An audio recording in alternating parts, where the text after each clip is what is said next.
interesting. Come on, let's open it!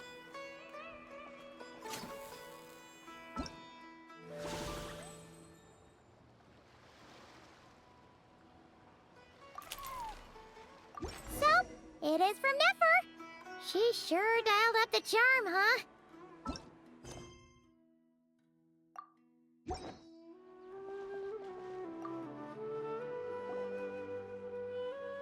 You're actually Nahida, aren't you? Paimon felt like Catherine was acting weird and... Dunyarzad. It's a really long story. We shouldn't disturb her. Her consciousness is still weakened. Let's chat somewhere else.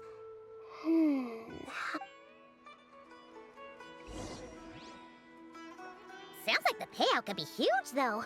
Let's head to the curatorium and check it out!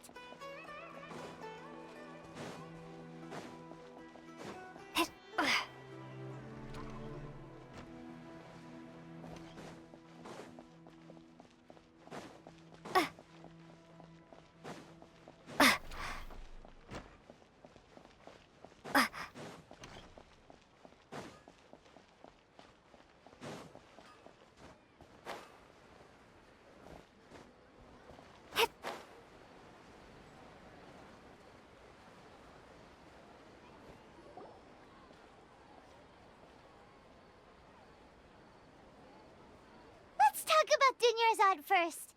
It's... After we parted on the last among the countless dreams, I found one that was growing fainter. Once Dunyarzad could no longer bear the Akasha harvesting her dreams, her such a small fragment of consciousness can't last for very, where both will gradually fade until they completely disappear. I used all the power I had to keep her dying dream alive as long as possible. But it still wouldn't have lasted for much longer if it hadn't been for you two breaking the samsara. So it looks like we did manage to save Dunyarzad in the end. And not a moment too... Huh? Why are you two smiling so happily? I thought you'd be so moved that you'd start crying. Both are fine. Everyone reacts to... All right. You two must have a lot of other questions for me, right? After all, you saved my faithful believer. At the Avidia Forest, there was this incense that made the traveler fall... You also heard someone's voice, right? It said... Yeah!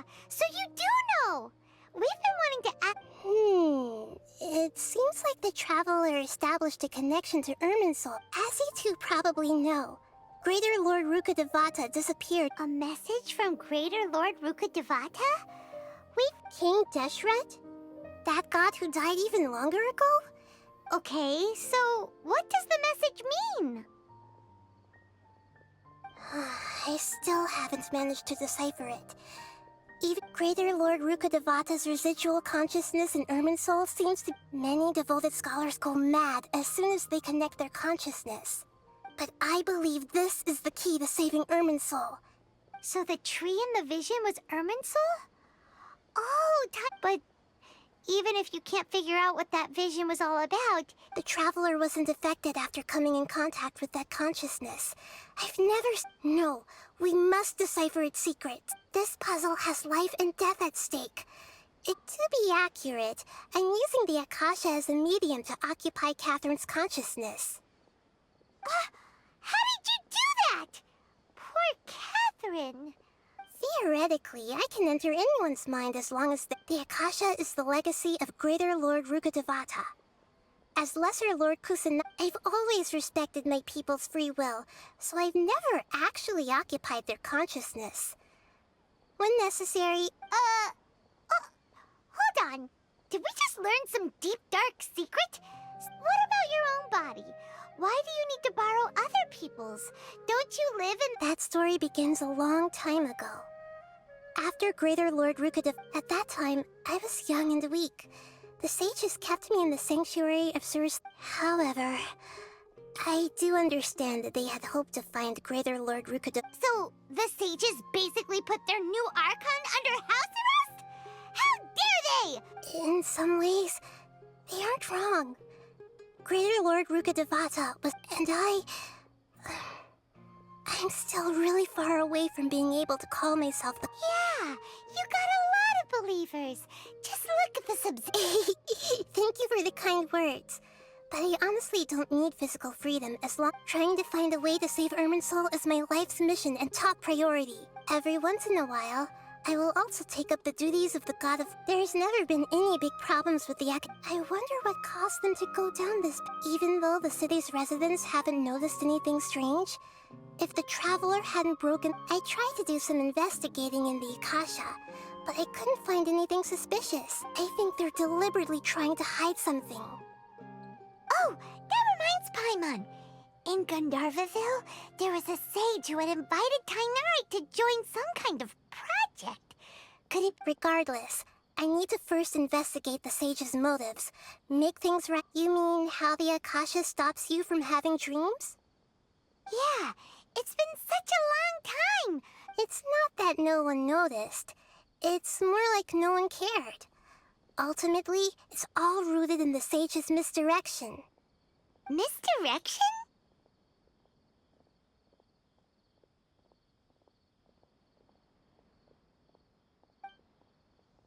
The sage has convinced everyone to believe that being unable to dream is a sign of... Even if the truth is that their dreams are being reaped. With their propaganda in place, the sages can maximize their use of... Besides, Greater Lord Rukkhadevata must have created the Akasha in the hope... Anyway, the perspective advocated by the sages drowned out any voices of doubt. By now, even those who never use Akasha term got it. I hope my answers were satisfactory. See, to be honest, maintaining Dunyarzad's fading dream took a lot. Oh, and you don't need to worry too much about the sage's activities for now. Yeah, go and get some sleep. Leave everything to us. What a relief.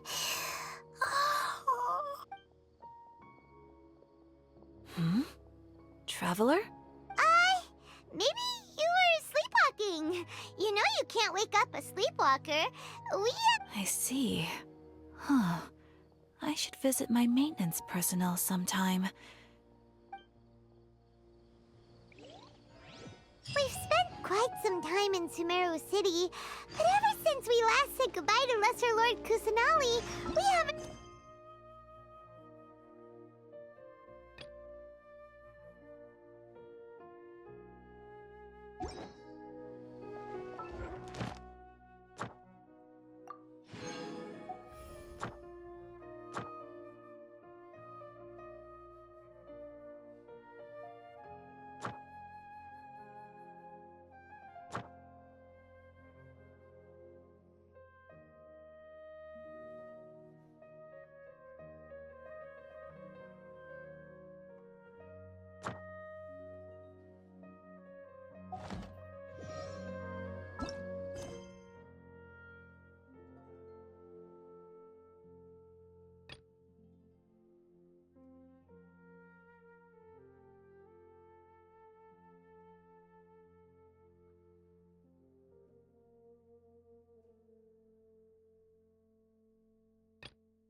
Outrider Amber, reporting.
Astra Avisosk. Hi, Catherine. Commissions, huh? Oh, how about this? Please attend the Academia's Academic Symposium this... Wait, say what now? And if possible, please also use your camera to capture the reaction of the audience upon finishing the poem. Huh? What kind of commission is that? I see. It appears that... In that case, please go to Port Ormos and convince the Eremites... Hey, that's not any better. Mm-hmm. I'm sure the mercenaries will have some interesting reactions as well. Paimon's gotta ask. Just who exactly has been... Oh, the commissioner? Well, actually, I just wanted to see the two of you in action. Was it so obvious? I was hoping you would actually take one of those commissions. That kind of chance. Ah, so it's Nahida. Paimon just knew Catherine wouldn't crack those kinds of... From when she said, add... So it's been you this whole time? Are you done resting up, Nahida? Yes. I've been sleeping ever since we parted ways, and I even had a really, really long dream. It was another dream about the Sumeru's festival, except it was a happy one.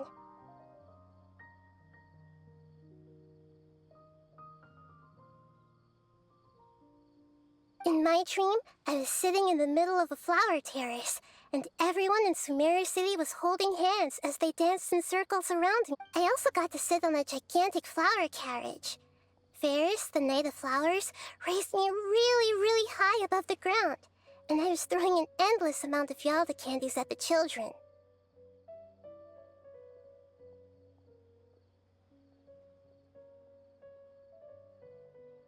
You know, Nahida, maybe your dream is how the Sumeru's festival really should be. It's meant to be a joyous time where everyone gets together to celebrate your birthday. Huh? Wasn't I describing a really happy dream? Why are you both looking at me like that? Wait, could this be an example of the emotion known as pity?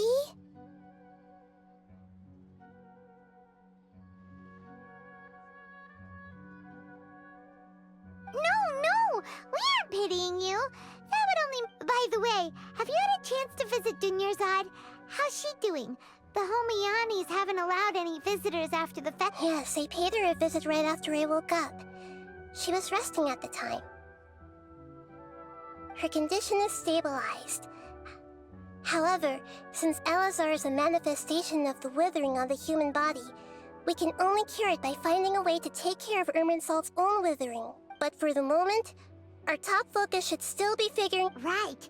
Who knows what'll happen if they manage to pull off another scheme like the Samsara of the Sumeru's festival. So our first priority should be investigating and putting a stop to the Sage's activities. As for how we should pull that off, let's discuss it somewhere... Oh, good point. Sorry, adventurers. We're gonna...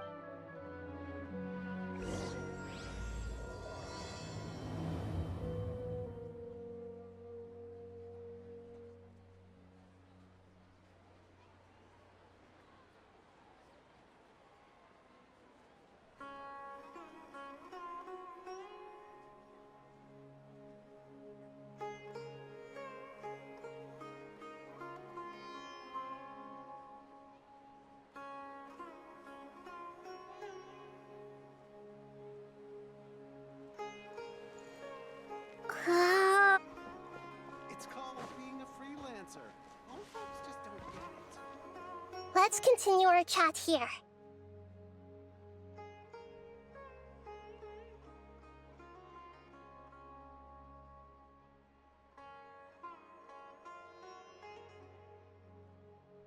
Okay, so do you have any ideas on how we can investigate the sages, Nahida?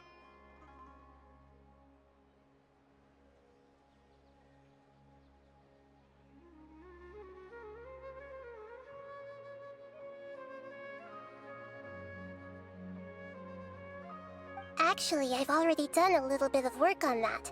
But for now, I want...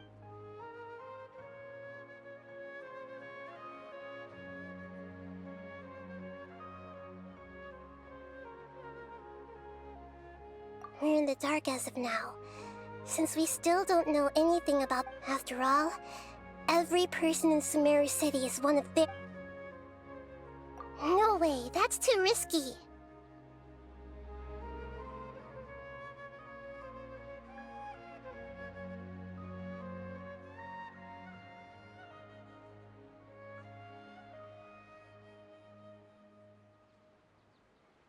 You mean it'd be too easy to get caught? No, it's not that. We shouldn't end up doing that would be ignoring the safety of my people for my own selfish goals. That's a good point. Spoken like the god of Sumeru. I've already tried that, but all the key members of the Academia, even the core of 30 guards, intentionally it seems that from the very beginning, they've been guarding against info leaks from... Have you already caught the sage's attention? I'm guessing not yet, but distrusting me would make perfect sense if they've ever paid attention to the urban legends about me. In any case, I probably can't take over their minds directly. Are we really out of... Nahida, you're super smart, so you already have something in mind, right? Don't... According to a popular theory from the Vahumana Darshan of the Academia, rejecting impractical motions at the begin... Okay, but aren't you the god of wisdom? You don't have to use that kind of gimmick to make us take your ideas... Well, I've been thinking that if I can't directly possess the leaders, and if I can't get ordinary people, then I should find someone who's already involved, but hasn't... You're saying we should recruit a spy? Oh, before coming back, we met someone named Alhaitham. He seems like he acts alone, and he likes doing stuff behind the... Actually, I already have someone in mind. Do you still remember that female scholar named Sataria?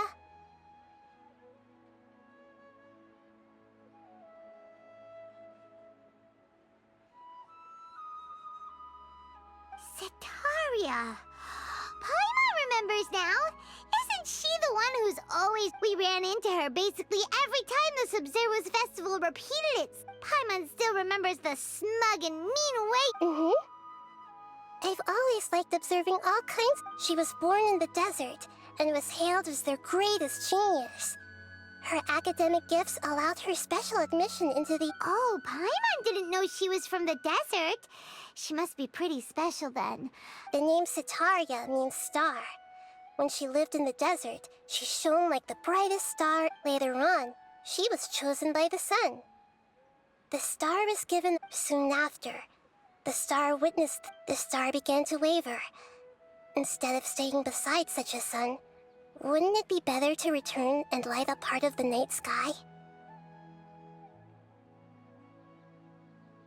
But in the end, she couldn't give up the radiance of daytime. To cope with her shame, the star buried her guilt and closed her eyes. From the sound of it, Sataria's just hung up on the research opportunities here. But she doesn't really support the academia. She still feels Indeed. When they are presented with complex moral issues, she's suppressing a lot of guilt. But before she realized it, she had already become the sage's accomplice. Right. We must somehow make her face her problems. That way, not only can we get useful intel from her, but she can also use it. From my past observations, Sataria will take a day off from the academia and tomorrow afternoon just happens to be a shopping day for her. That'll be our chance. To prepare, let's go check out some of her favorite spots, and to have a...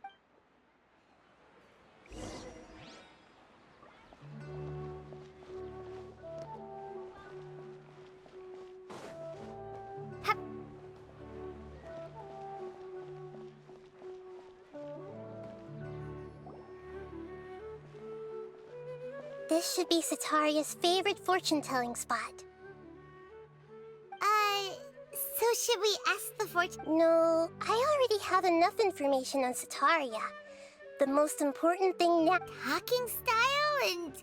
My poor lost lambs. Have you become troubled over your fates? The divine voice of wisdom often echoes between mine ears. If thou be blessed today by the god... Huh? Really? Nahida, Shh! My friend here has some doubts regarding her future. Of course, of course. Uh-huh. It would seem that Harut and Marut are quite wary of you. Perhaps, at some time in the past, you... Only mocking the god of Animo, questioning the lord of Geo's financial savviness, and brawling with the god of Electro. Do those count?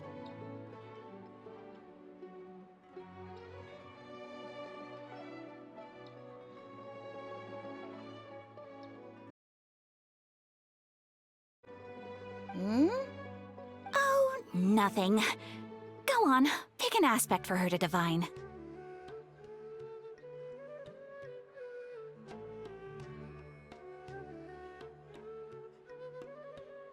Love prospects? The gods have... One who is fated to cross your path will appear on... Huh? So many people will fall for you. How could that be? Harut, Marut, did you two spoil my divination? I've never read a fortune so absurd. Actually, Paimon thinks this is probably the most accurate fortune-telling you've ever done. I admit that the orientation of today's celestial matrix is, suboptimal. As such, there will be no charge. Is that so? Well, that can't be helped. If you were to bring some food offerings for Harut and Marut on your next visit, perhaps they could help you reverse the wheels of fate.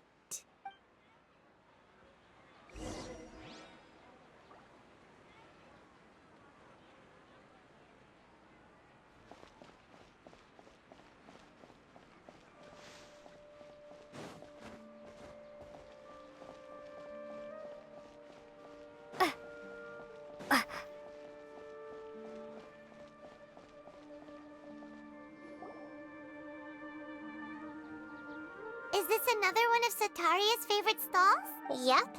It belongs to a king.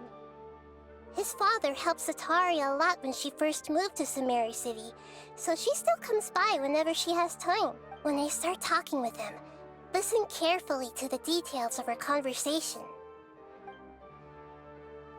Ah, dear customers. Would you like to look at some pottery? We caught wind of your great craftsmanship, so we specifically came to take a look. Oh, I recognize you. Aren't you Miss Catherine from the Adventurers Guild? Sounds like I'm in for some big business. Speaking of, where did you learn this trade? I suppose you could say it all started with my dad. He's a mason by trade, but I picked up an interest in clay while apprenticing for him. After that, I began making pottery by myself in secret. And I simply changed trades when my works turned out well. Although... That's nice. You're making a living doing something you love. So is your father still working as a mason? Oh no, not anymore. A few years back, he fell from a roof and broke his leg.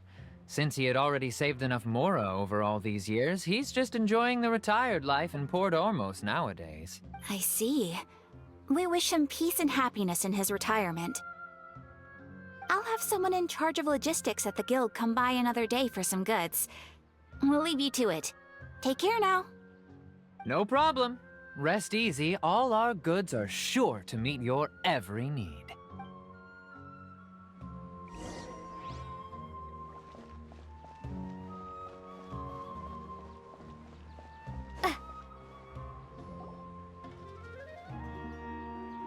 This should be our final stop. Sataria's always thinking of this restaurant when she's working at the academia, so she always comes by whenever she's out in the city. Nahida, you've really thought of everything. It's my duty to protect Sumeru's citizens, after all.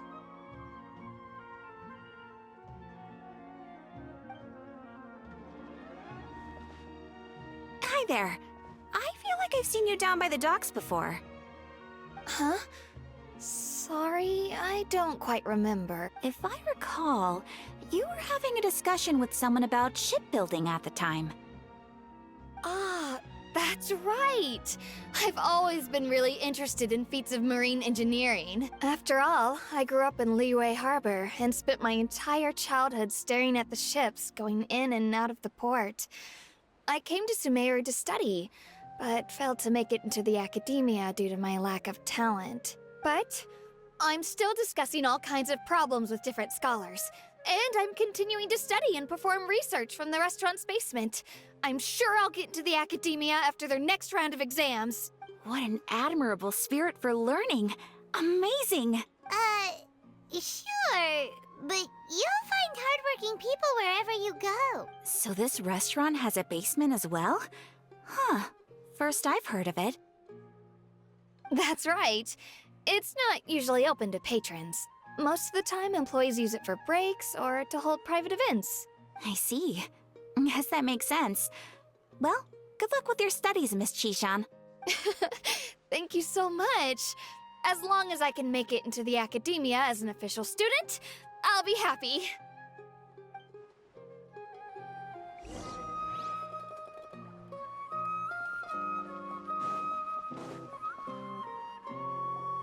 So, was that everybody? Mm-hmm. 3 familiar faces should be enough for Sataria. What's the point of all the information we've collected?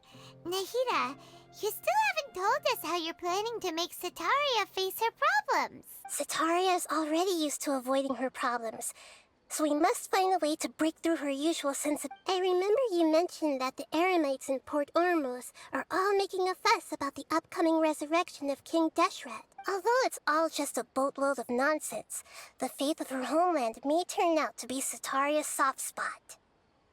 Oh, Paimon gets it now! You want to take advantage of the guilt Sataria feels about her homeland. Although she knows she should return home to help the people of the desert, all she's done is conspire with the sages.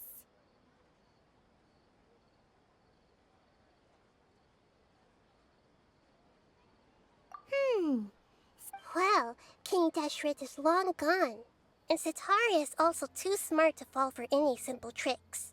If we simply engaged her under the guise of King Deshret's believers, she would definitely be wary of us, and we may not... But if we were to borrow some of her close acquaintances to talk with her, her reaction would probably be very different. So, you mean you're going to possess those people we just talked to? Yep. Possess them through the Akasha. Imply they've already converted to the faith of King Deshret, and then convey our made-up will of King Deshret. As long as everything goes smoothly, we'll get through to Sataria for sure. She'll never guess that we had anything to do with it. Ah, so that's how you're going to use all the info we collected on these people. It's so that you won't slip up and break form. Possessing them will only work if you can manage to pass off as them. Exactly. So, best of luck with impersonating them. Huh? Best of luck? But we don't know how to possess anyone. That's no problem at all. I'll just share all their senses with you once I've possessed them. As long as you're also wearing an Akasha terminal, the effect will basically be as if you've possessed them yourself. Huh. That is pretty convenient. But why does she have to do this? Can't you do it yourself?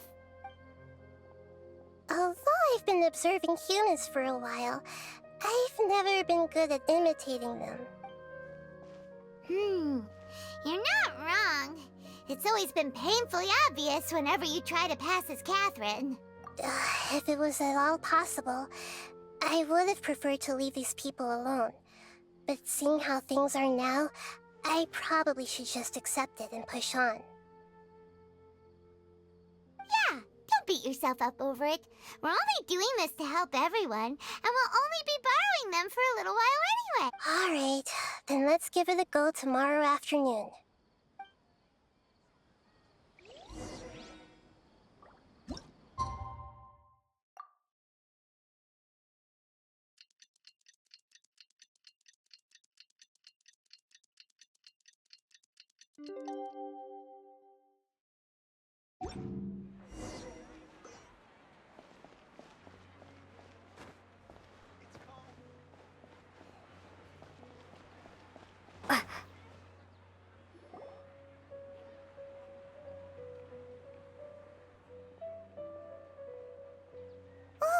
Here she comes. Sataria's here! Let's quietly follow her. Once she starts talking to her acquaintances, we'll find a safe spot to begin possessing them. As for how we'll sway her to our side, I'll leave that to you. I trust you'll know what to say. Paimon's starting to feel kind. Looks like they've already started talking. Let's find a hiding spot and get started.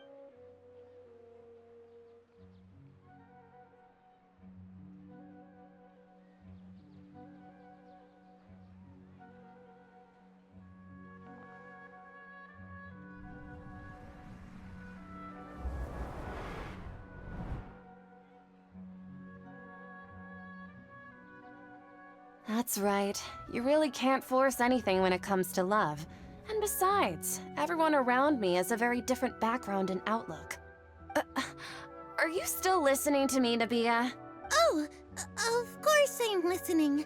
You were talking about troubles with your love life, right? I heard everything you said. Okay then. You just seemed a little distracted for a moment there. Strange. Your cats seem pretty worked up. I always thought they were quiet, happy kitties. Oh, what are their names again?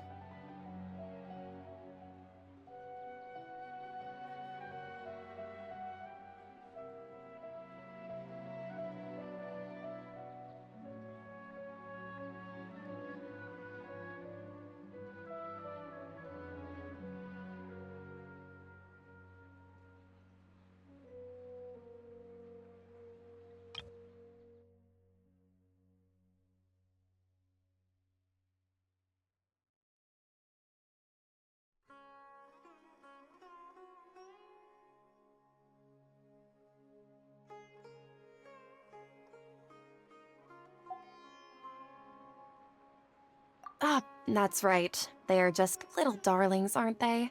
Harut and Marut. So, which fortune do you want me to read for you today? You must have come for another echo of the divine voice of wisdom. I'd like to get another reading on my love prospects, but to be perfectly honest with you, I feel like I've been a real mess recently. A mess? Well, could you do a reading on how long it'll take me to finish my current project at work? I really just want to get it over with. I hear you. No problem at all. The gods will reveal the truth.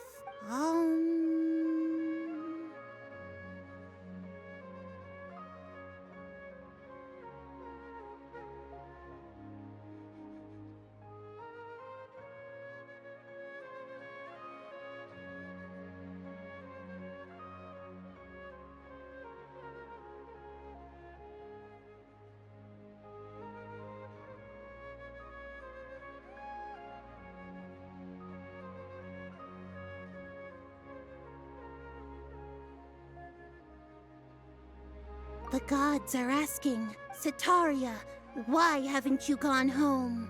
Why haven't I gone home? Do the gods really know everything I've been thinking? Setaria, why don't you just go home?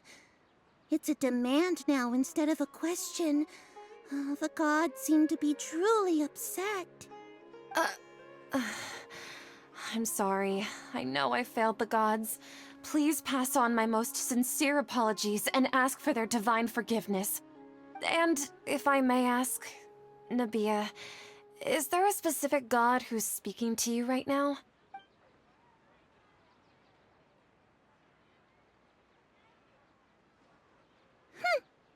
What an inconsiderate and naive question.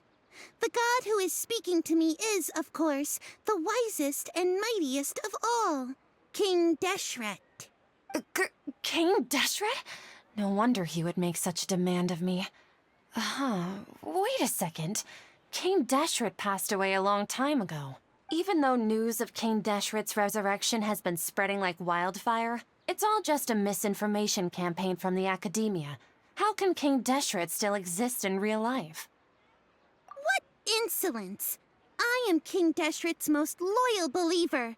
Do you wish to refute his voice of wisdom? Oh, no. As a child of the desert, I am only reveling in his power upon learning that his divine glory has touched even this city. I will think very carefully about his demand of me. I'm sorry, I must go now. Wait!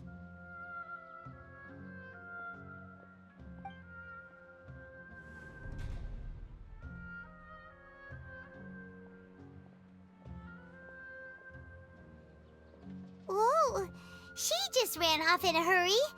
She looked pretty upset too. Well done.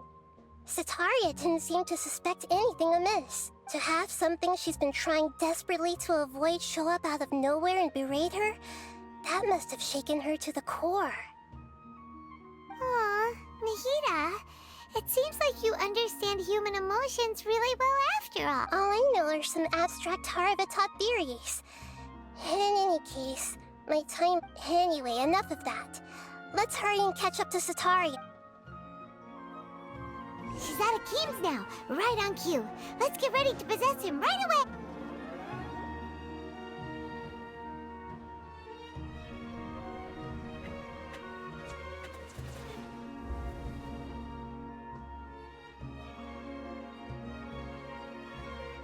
It's okay. I just got caught up in something.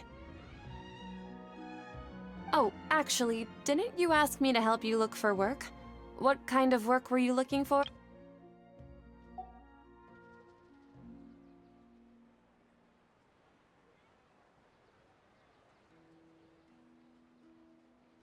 Oh, right. Your old man's craft. How could I forget? Speaking of, how's he doing? Is he feeling any better? Oh, that's good to hear. I have been thinking a lot about him. If I could get some more time off, I'd love to pay him a visit. Actually, while we're talking about him, is he still living in Port Ormos? Yeah, he's been retired there for a while. If you could find the time, please write him a letter. Let him know that recently, faith in King Deshret has taken root in Port Ormos and has begun to spread across Sumeru. He has a quick temper and has always been a devout follower of the Dendro Archon.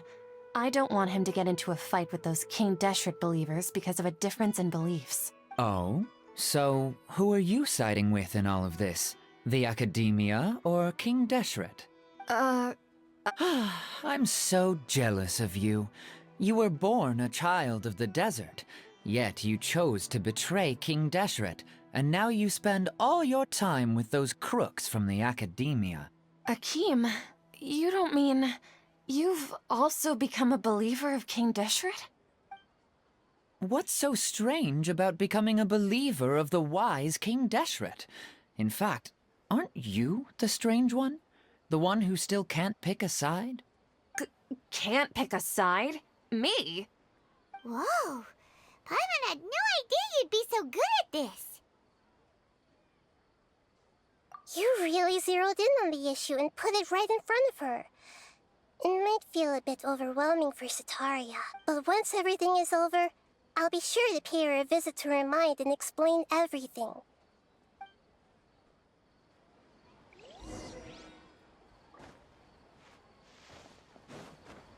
Come on, Sataria's already started talking with Shishan.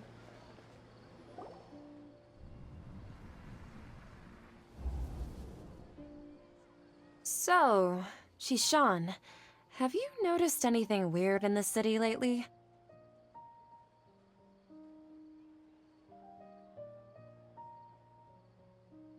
Like, as if someone was trying to preach to you about something?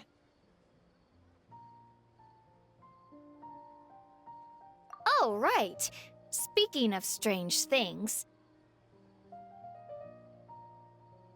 I celebrated the Sub-Zerus festival so many times that I lost count.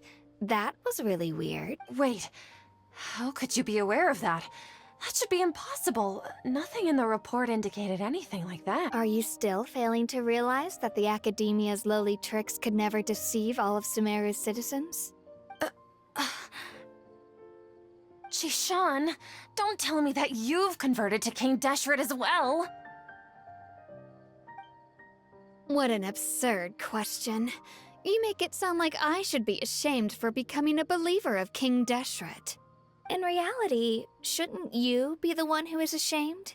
You, who works side by side with the academia and treated people as nothing more than experimental subjects? Please, please stop!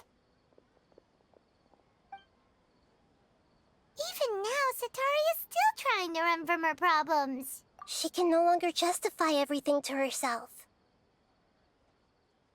Hey, she's trying to talk to the guards! What should we do? This is the most important part of all. Quick, get ready. Mercenary, you're a member of the Corps of 30, correct? Please help me pass a message to the Matcha right away. The situation in the city is getting out of control. Please, try to remain calm, miss. Tell me what's happening in the city. Heretics are infiltrating the city, and they've already converted many residents to their side. Heretics? What kind of heresy are you talking about? King Deshret! Many people I know have suddenly started believing in him, but he's long dead. It's impossible. Miss Sataria, nothing is impossible. You know my name? King Deshret is immortal, and all who defy him will one day pay the price. You must face the truth, Sataria. You tread a treacherous path, and the longer you ignore it, the tighter the Academia's grasp on you will become, and the deeper you will be ensnared. Child of King Deshret, Never forget that the desert that belongs to you lies elsewhere. What's so strange about becoming a believer of the wise King Deshret? In fact, aren't you the strange one? The one who still can't pick a side? What an absurd question. You make it sound like I should be ashamed for becoming a believer of King Deshret. Sataria, why haven't you gone home?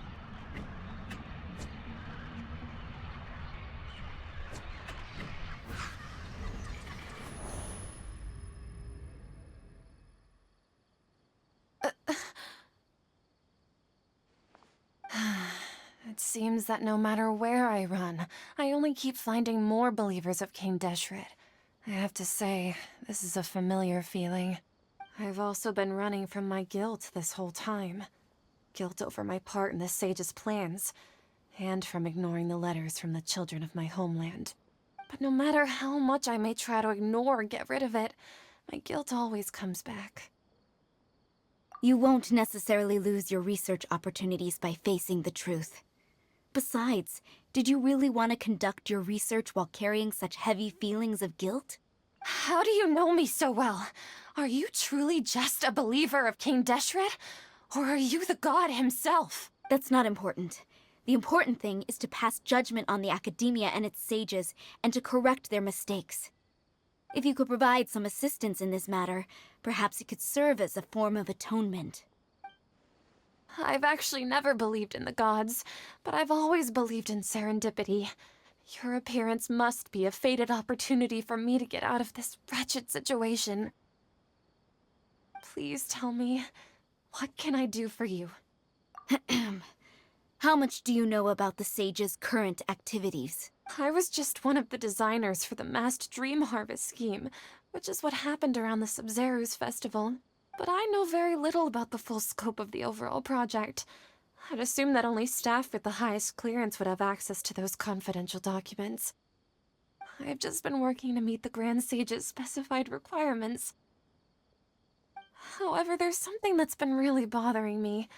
I heard that a scholar who was previously expelled has returned to the city, and even the sages are still quite wary of him. To fight against the Academia, we will need to figure out the nature and the purpose of their work. Is there a way for us to get access to the confidential documents you mentioned? It should be possible if we're willing to take some risks. After all, I'm an assistant to the Grand Sage, and I've been working on many tasks outside of the project. One thing, though, I won't be able to transfer the documents to you through the Akasha once I get my hands on them. The sages have always closely monitored all activities within the Akasha. Let me see... let's use the most primitive method. Send someone to pick up the documents tomorrow evening at the Academia entrance. The Academia entrance. Wouldn't that be too conspicuous? Don't worry about that. I assure you, this won't be a trap. I'm only suggesting this location because it'll draw more scrutiny for me to leave the academia again. It'll be safest for me to distract the guards long enough to hand you the documents. All right, I trust you. So, if I were to successfully complete this task, would it mean I've atoned for my wrongdoings? That'll depend on the judgment of the Dendro Archon. The Dendro Archon. That's right. Her people are the ones we have endangered. As the God of Wisdom, she's also the one responsible for judging and guiding the scholars. Maybe it's time for me to find a god to believe in. Just as Nahida predicted, we've managed to bring Sataria to our side. The Traveler's execution was ingenious. She's the one who deserves all the praise. Well, now that we've made plans to meet again tomorrow evening, all we can do is pray for Sataria's mission to go off. Pray? But if we're going to pray to the gods, aren't we just praying to you? God of Wisdom and Guardian of the Scholars? No. The truth is the true Guardian of Scholars. I've always believed that. Anyway, let's meet again tomorrow evening at the Adventurers Guild.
I'll race you there!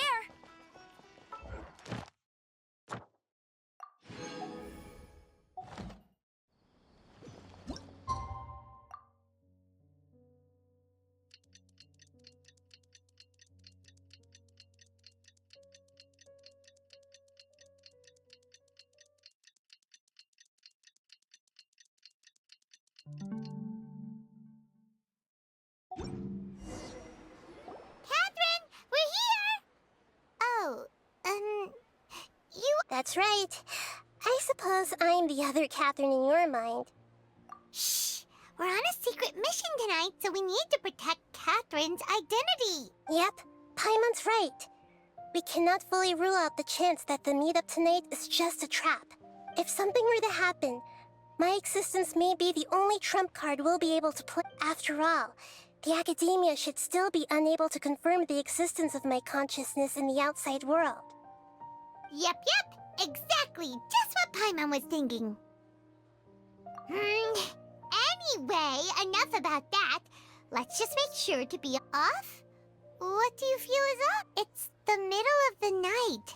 Of course. No, I think she's right. If you look around, there seems to be fewer people on the streets. Huh. Maybe it's just a coincidence. Maybe Sataria figured out a way. I also can't quite figure out why things feel a little off. But now that we're here, let's go. Well, regardless, as long as you're here with us,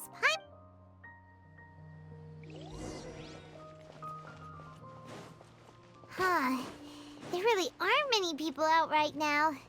Let's hope it'll be this quiet in front of the academia, and that Sataria managed to distract all the guards.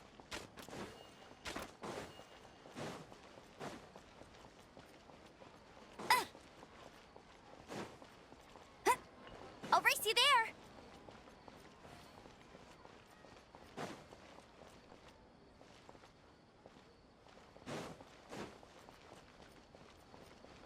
Bet you can't keep up with me!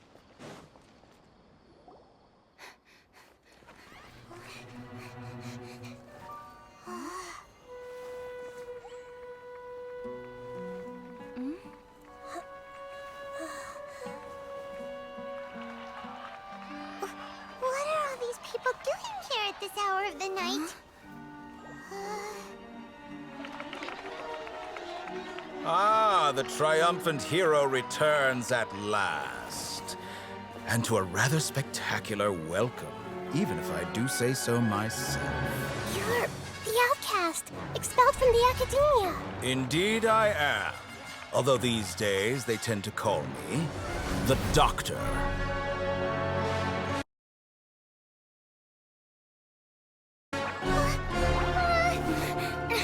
If you're looking for your researcher friend, she has already been taken into confinement. With some basic caution, she could have discovered the listening device on her person.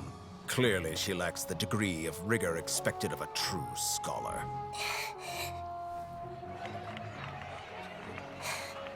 The people of Sumeru City. What have you done to them? I simply made some minor adjustments to their Akasha terminals. Now they can deposit information directly into the subconscious. As you can see, all these lovely people now believe this traveler is a hero who has just saved the world. My experiment is a success. And now it seems they can no longer hold back their sheer adoration. No, what should we do? These are all just regular people. Leave now. You need to get out of here. But that guy's a Fatui Harbinger. We can't just leave you here. Nor can I abandon the people of Sumeru.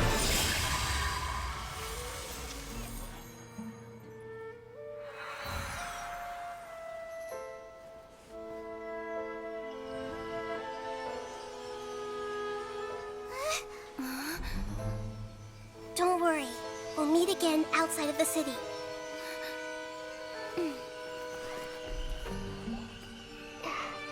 I see. You appear to have overridden their mental faculties with your own consciousness.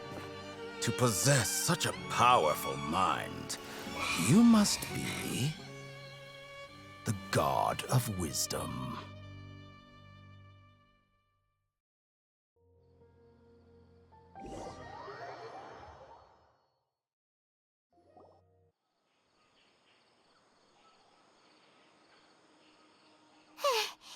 This should be far enough. Whew. Paimon needs to catch her breath first. Is Nahida going to be okay? We only made it out because of her.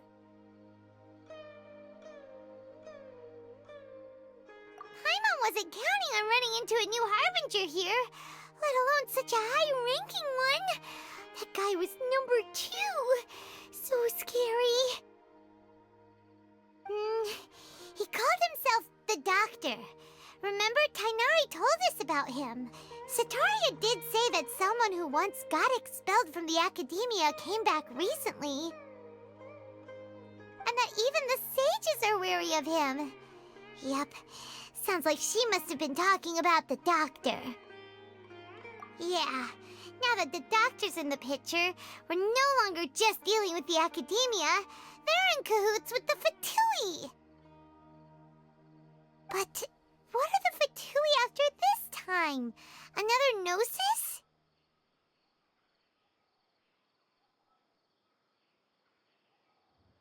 Yeah, things would be a lot easier with Nahida's help. Nahida said we'll meet again outside of the city. But we can't just keep waiting around, right? You mean... Oh, right! Wasn't he invited by the sages to work on some project when we were staying with him in the Vidia Forest? That has to be the same project! Even though he turned it down at the time, he might still know something. There's no time to lose. Let's go to Gandharvaville.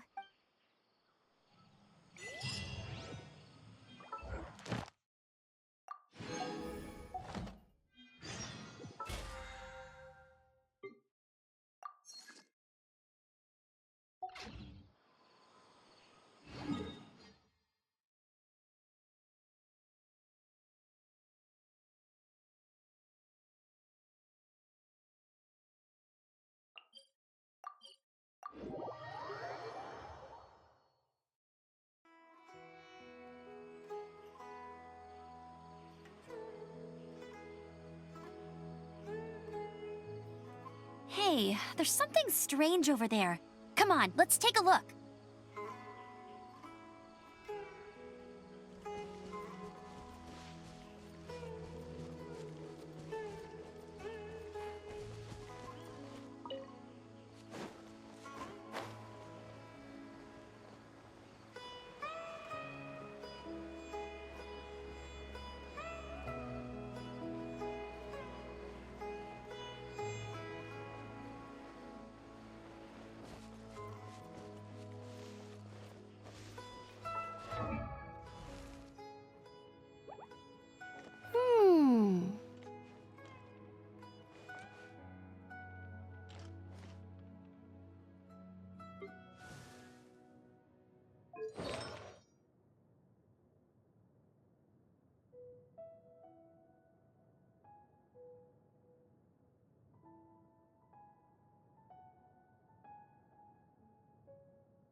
I'll race you there. Bet you can't keep up with me. Hold it right there. A blonde-haired traveler and a floating fairy. We've got you all right. Take a look around. Are you mercenaries from the Corps of 30? We're nothing. We are an elite brigade that... The outcast? An outcast? But why wouldn't the doctor just send the Fatui after us? Still wasting time. You're Orders. up! Scatter!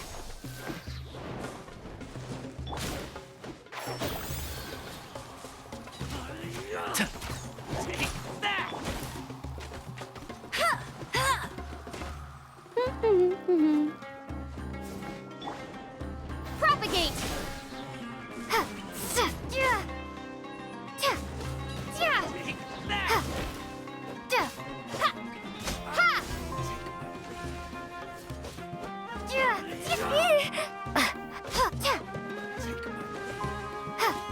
Propagate! And shroud! Yeah.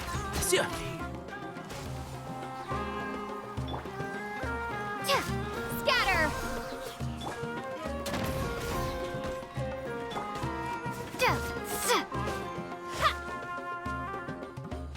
Propagate!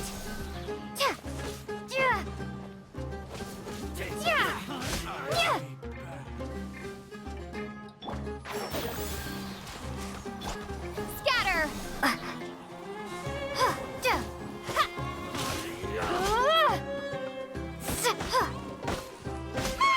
It isn't over yet! Here comes reinforcements!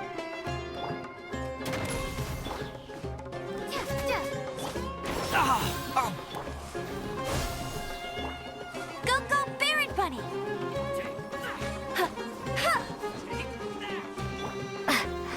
Propagate!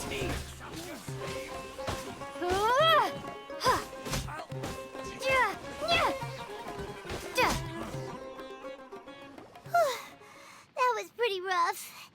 Is that what elite mercenaries are like? Yeah.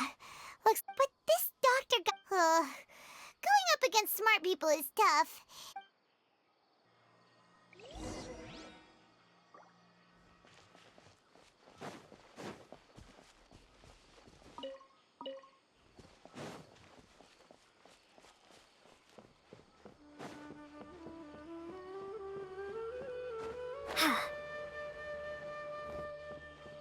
For the next time. The rainforest. is the best place to live.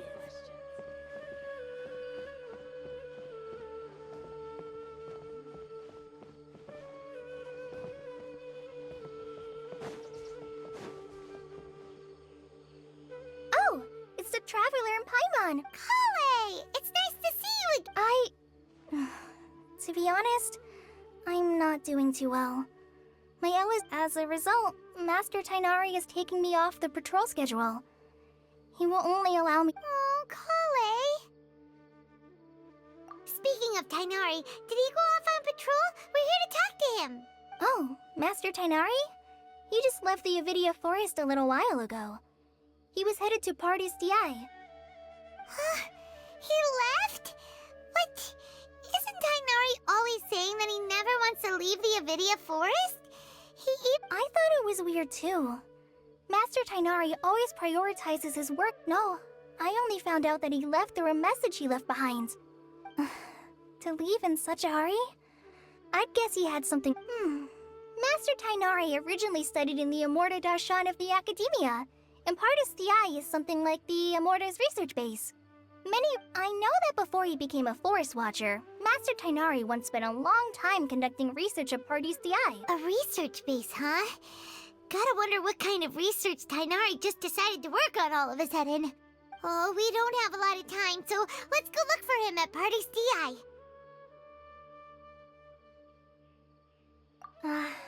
Don't worry, I'm fine. I'm used to living with Elazar by now. If you run into Master Tainari, please send him my regards. Got it. Will do.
you're okay. We were so worried about you. Hey, this was supposed to be a touching reunion, but you're ruining the moment. Actually, it's very smart of the Traveler to be wary of me right now. After all, the Doctor has shown that his technology can apparently even control human minds.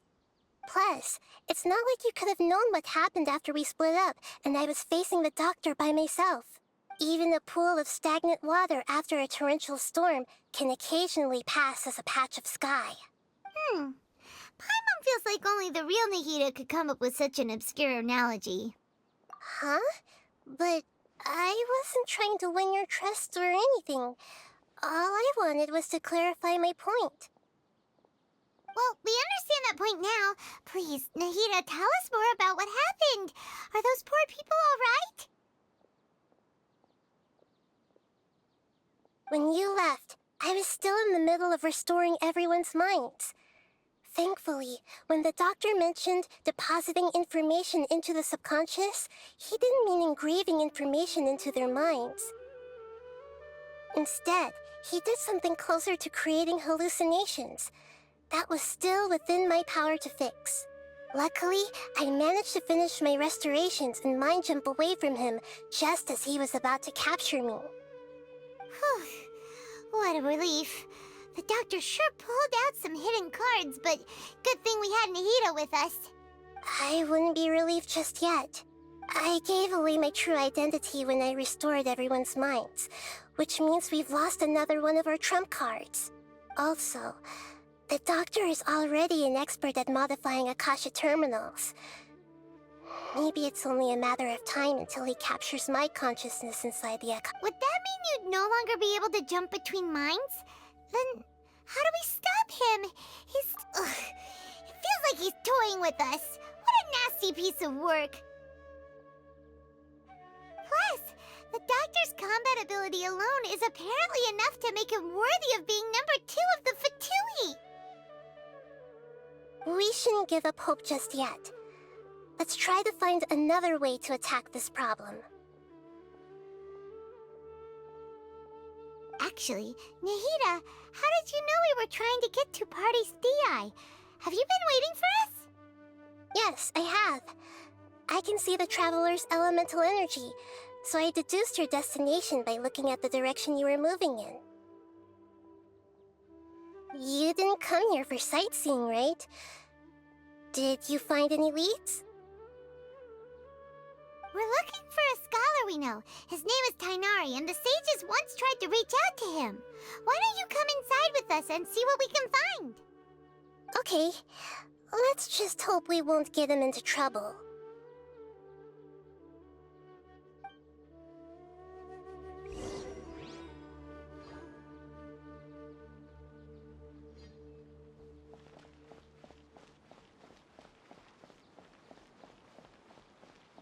Have you considered the possibility that there's something wrong with your projections?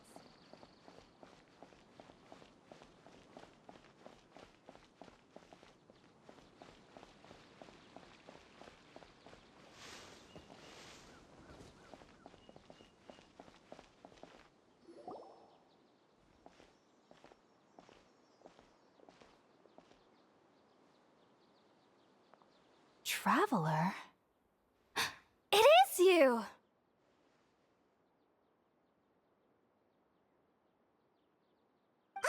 It's Hypatia! Ah, what a pleasant surprise!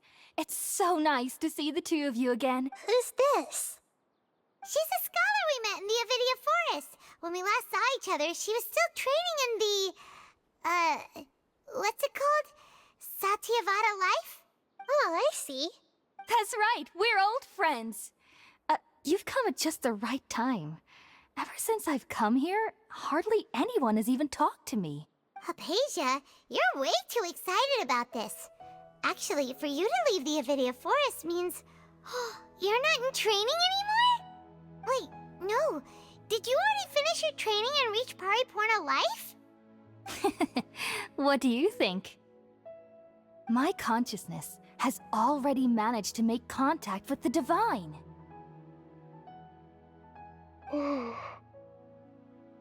You did it! Congratulations!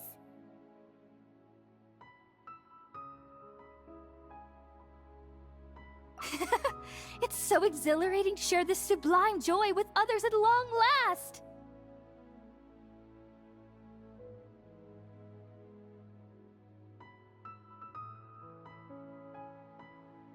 When my consciousness made contact with the gods. Ah, what a supreme and unparalleled experience that was! That sounds incredible! Oh, all right. Actually, please wait. I haven't forgotten my promise to you.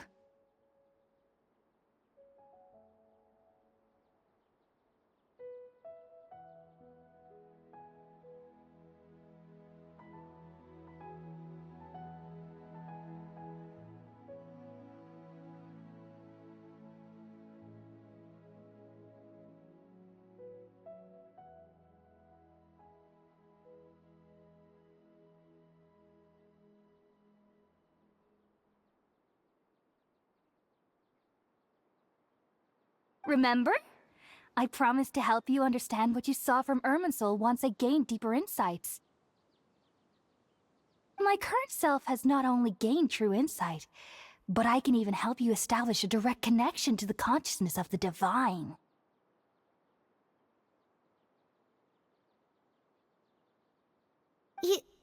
You can do that?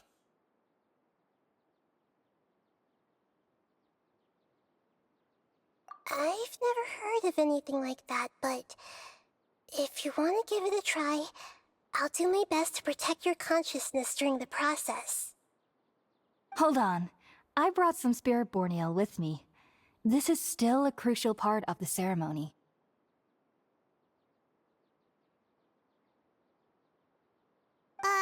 We're using that incense again?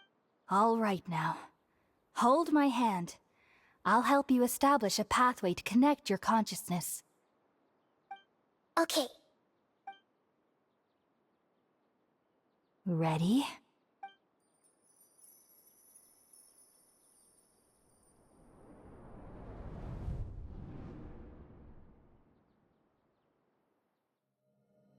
It took 3 betrayals for me to finally understand. The world is just an elaborate tapestry of lies. My fury will never be quelled. The first to betray me was a god. My creator. My mother. Valuing strength above all, she saw no worth in me and I was discarded. The second was a human. My family. My friend. Consumed by fear, he saw me as an abomination. The third was one exactly like me. A hope for the future. A fledgling barely out of the nest. Powerless before his mortality, he broke his promise to me. Humans, they can't be trusted. And the gods fill me with pure loathing. So I said good riddance. I denounce the world and laugh in its face. My chest will never again be defiled by worldly filth. I will scrub away every last trace of human emotion. Then it will be empty, a blank slate, and ready to receive a supreme gnosis, brimming with pure divinity.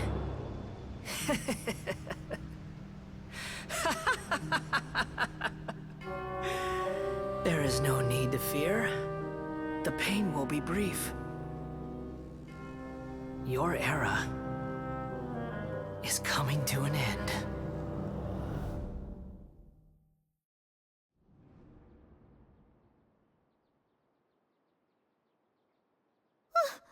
What was that?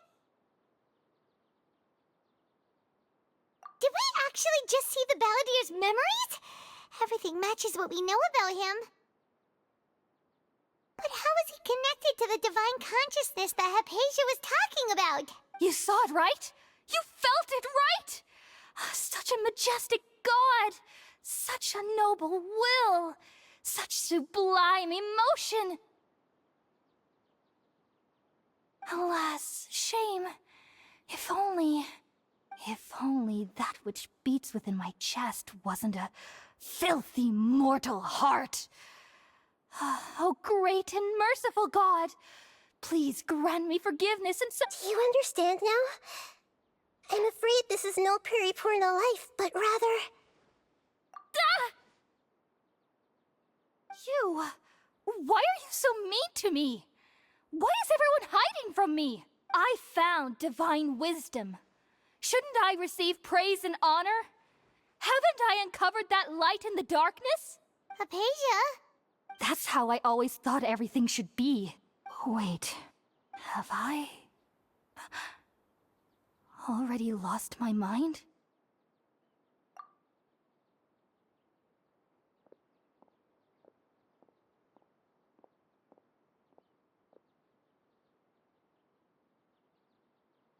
Wait, something isn't right.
Okay, we finally lost him. Are you okay, Nahida? Wait, no. Something feels different. You're back! Oh, the Traveler's back?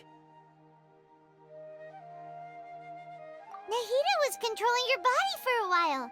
It seemed like she jumped over to you as an emergency measure right before the Catherine puppet was destroyed. After that, Kainari heard the commotion and came over. He helped us defeat the mercenaries and then he ran with us all the way here. What? You swapped places? You mean your consciousness also went into Nahida's body? Wait, then where is Nahida's consciousness? Where is she now? I never imagined that an individual's consciousness could be transferred around like this. Had I not seen it with my own eyes, I would have never believed it. I don't think this can be achieved with current human technology. Also, while we were running, the consciousness in your body told me to pass on a message. The doctor has found a way to trap my consciousness, so I can't journey with you anymore. But even in a moonless night, a shower of starlight can still drown out illusions and lies. Oh no! Nahida's trapped in the sanctuary of Surasthana for good this time. Was that message all she left for us? It's pretty vague.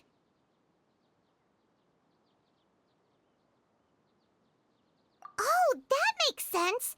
Since the doctor captured her, she won't be able to say anything without him knowing. She's being extra careful. Even in a moonless night, a shower of starlight can still drown out illusions and lies. Huh. Paimon knows the moon illusions and lies are from the alchemical divination at the Sub-Zero's festival. Didn't Nahida use a starlight analogy before? It had something to do with Sataria. Oh, that makes a lot of sense. Huh. But she isn't with us anymore. Paimon, you said Sanctuary of Surasthana, correct? Does this mean that this Nahida you're talking about, the consciousness who was occupying the traveler's body, is the Dendro Archon? Your guess is correct, but the situation's a bit complicated, so it's really hard for us to explain right now. That's all right. A scholar's curiosity doesn't need to be appeased right away. As for the complicated nature of the situation, safe to say I have witnessed that for myself. I've spent some time with you, and it looks like the Dendro Archon's also on your side. So, I trust you. Thank you, Tainari. Oh, actually, we came here to ask you a question. What do you know about the project that the sages have been working on? Ah, that. While I was indeed invited to join that project, the sages were always secretive about its scope and goals, so I eventually declined. All I know is that the project has something to do with the restoration of Irminsul. Huh? Did you see something when you were in Nahida's body? What? Do you have any evidence?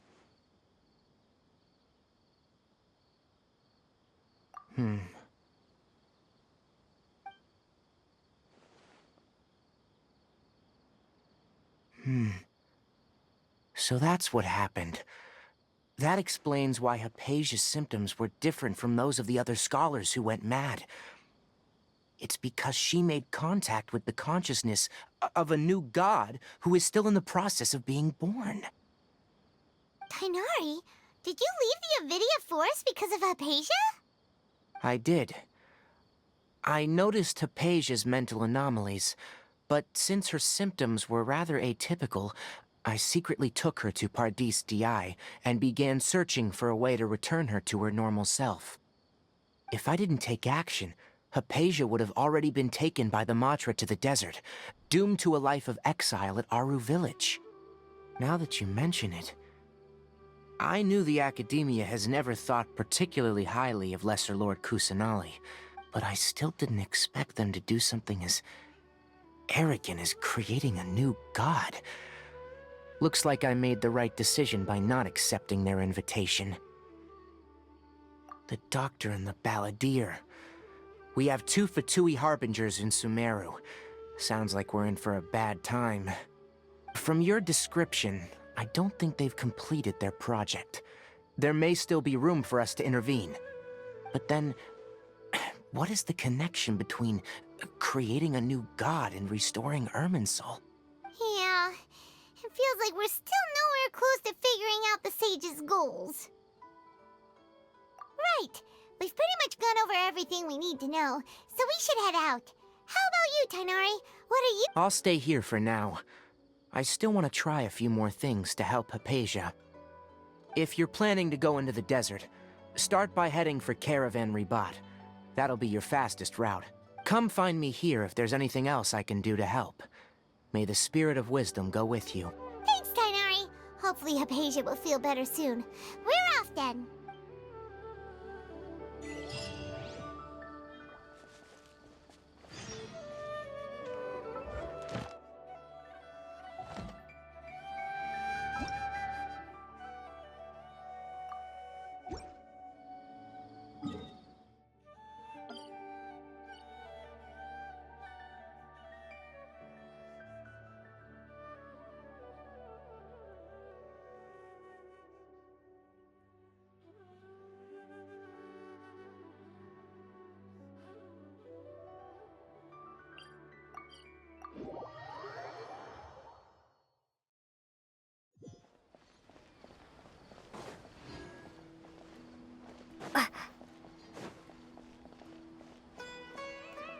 Ad Astra. Thank you for completing. Ad Astra.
Drop your weapons!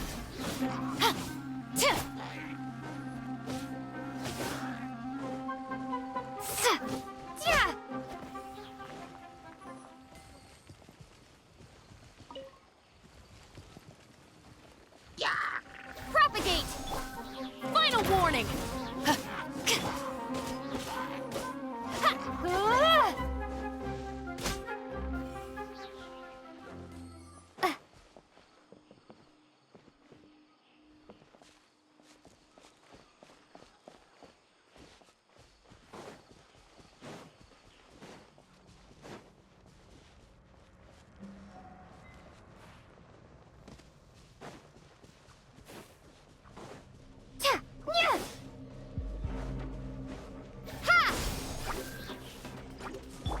Stop right there! Can't see? Yeah.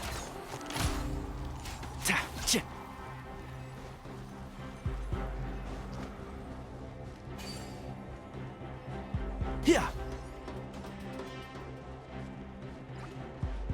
And shroud.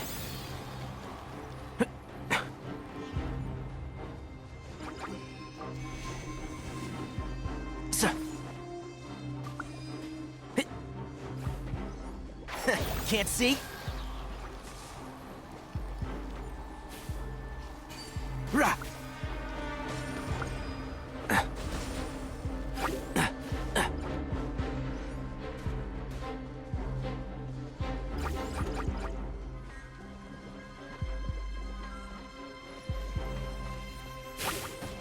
Who do you think you are?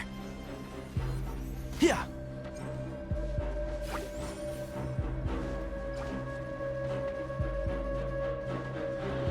Keep up.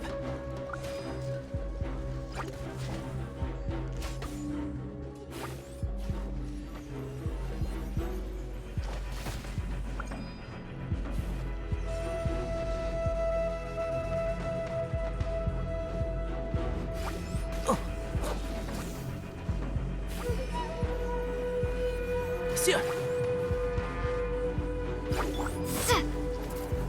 Propagate! Yeah!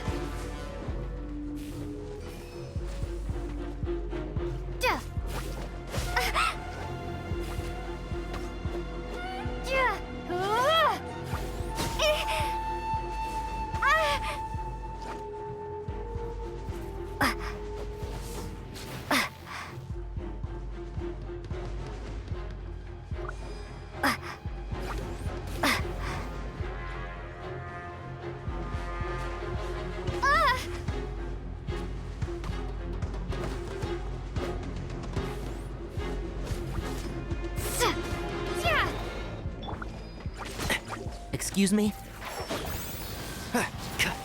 Keep up.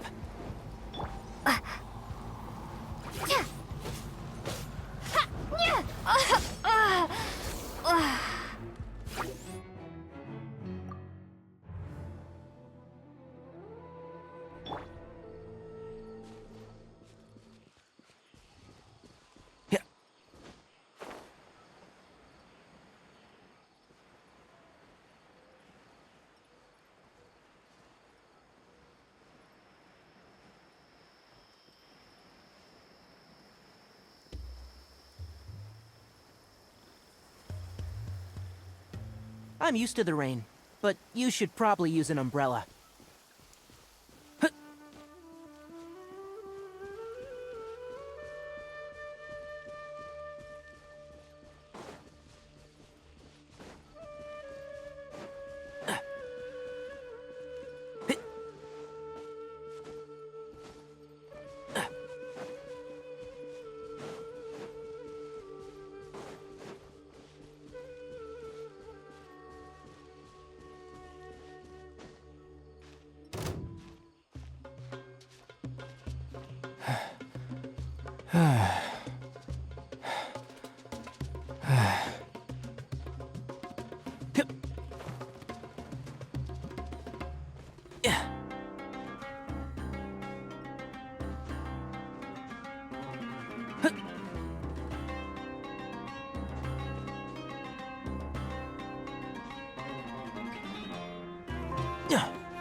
We finally made it to Caravan. So, just past this wall is the desert, huh?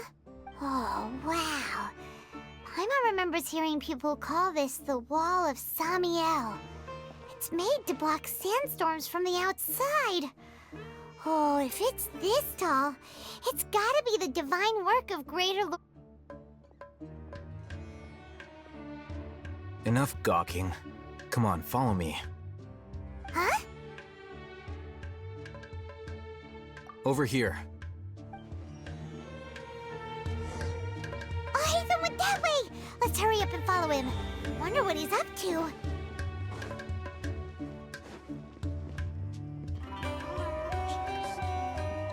Keep up.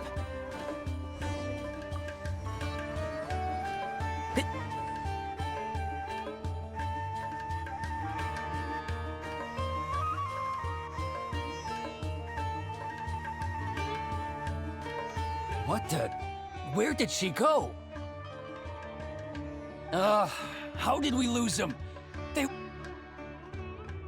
More Aramite mercenaries?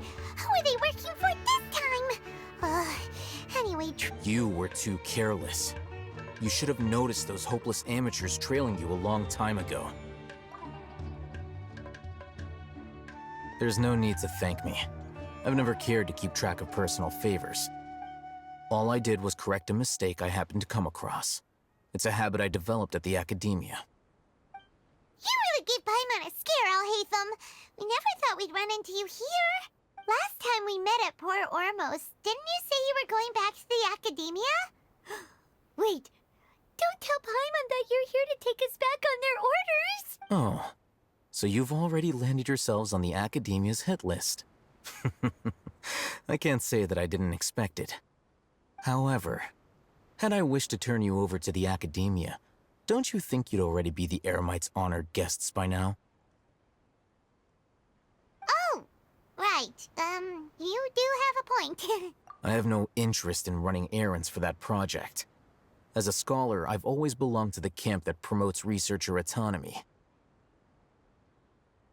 And these days, you're more fascinating than anything the sages can offer. Not quite. To tell you the truth, I'm still investigating the Divine Knowledge Capsule. Unfortunately, I've run into some difficulties. Everyone says the capsule originated in the desert and was eventually moved to Port Ormos. If I am to get to the bottom of this, I must understand how the capsule first came to be. Which brings me back to you, and why you're so interesting. The leader of Ain al-Ahmar used the Divine Knowledge Capsule right in front of you, and upon seeing him, your expression became perplexed, and you were lost in thought for quite some time. To have that kind of reaction, I think you must have realized something. Are you interested at all in sharing what you've been hiding from me?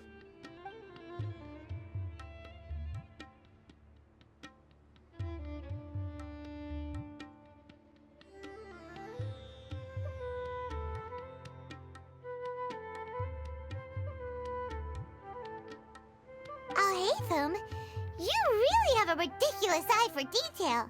What kind of person even notices and remembers stuff like that? So that's your answer. Well, I do work for the academia after all. So considering that, it is indeed wise to keep your cards close to your chest. But that does prove you do have some undisclosed information about the Divine Knowledge Capsule. No matter. Rather than simply learning the answers from you, I'd still prefer to investigate on my own. Speaking of, you two are also headed to the desert? That's right! We have the same plan as you! But we don't really have any concrete goals at the moment. Then I'd suggest starting with Aru Village. It's the largest settlement in the desert, so it'll probably have more resources and intel than anywhere else. It's always better to travel with someone you know. Let's go!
Before us lies Aru Village, the safe haven of the desert folk.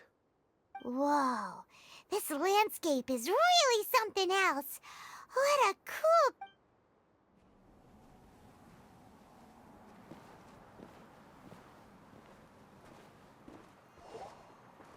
Wow!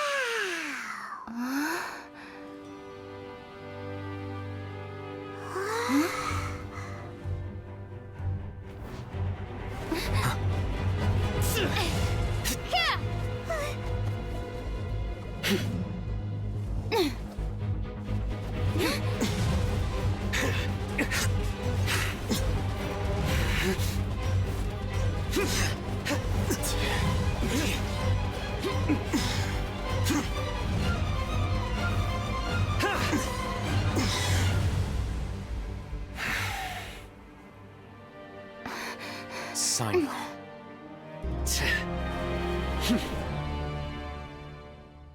Unless my memory fails me, we have barely spoken 2 words to each other before now at the Academia.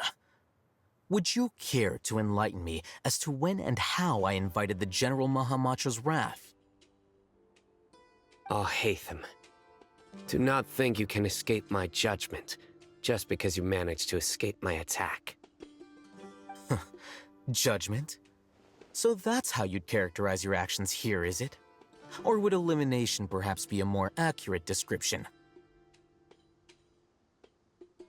Had I used my full strength, not even this traveler would have been able to stop me.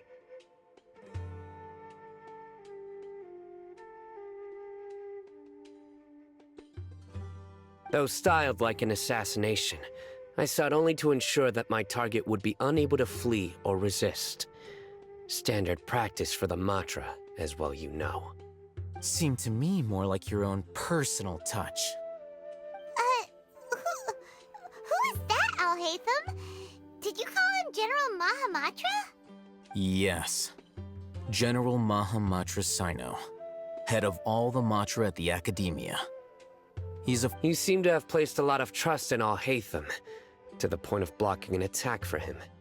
If I were you, I'd never choose to side with him. I wouldn't believe a single word that comes out of his mouth.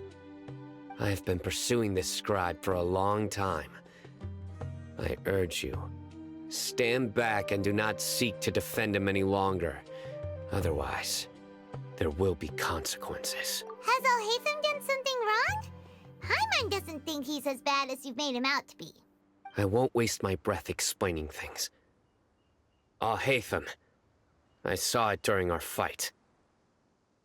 Take it out. The divine knowledge capsule you're hiding on your person. Unless you want me to retrieve it for myself. Very perceptive of you. Nothing escapes a Matra's senses.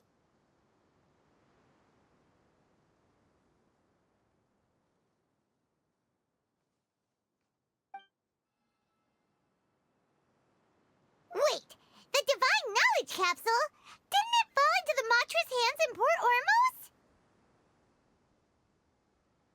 No wonder you speak with such confidence, Sino. But I must admit, I'm very curious. What does this capsule mean to you? And why, as General Mahamatra of the Academia, are you all alone in the desert? As far as I'm aware, the other Matra have been speculating about your disappearance. Have you been given a mission that's, let's say, morally dubious? If I was the real target of your mission, what was stopping you from simply using your authority and resources to judge me within the walls of the Academia?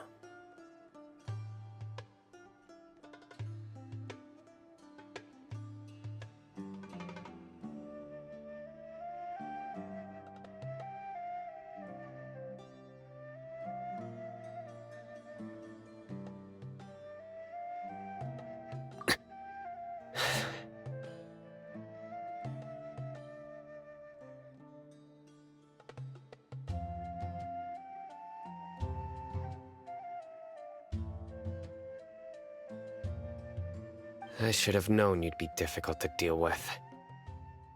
You two! Ugh! What should we do, Traveler? Paimon feels like we can't trust either of them! Ahem. Well, look at you two, acting all tough and self-righteous over there. Wait, Dia? Great! Finally, someone that we can trust! You gotta help us out here, otherwise these two are gonna start fighting again! Yeah, sure looks that way. Two giants from the academia duking it out once and for all. Not something you get to see every day, that's for sure. Listen, I know you academic types love to fill up your big brains with self-righteous morality and lord your empty rules and virtues over each other. But how dare you bring your petty disputes into the safe haven of Aru Village? It seems like someone's gonna have to beat some sense into your thick skulls until you finally learn to respect these grounds.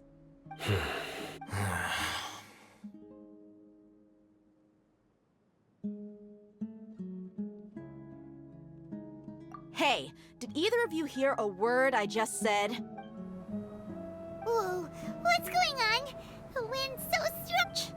Another sandstorm? What's up with these recently? Hey, all of you, over here, quickly! We have to take cover! Someone's calling for us! Oh, this wind is too strong! Let's get over there! That sounded like Candace. Come on, you two. Jeez, are all of you academia folks such hard work? Move it! All right, stop yelling.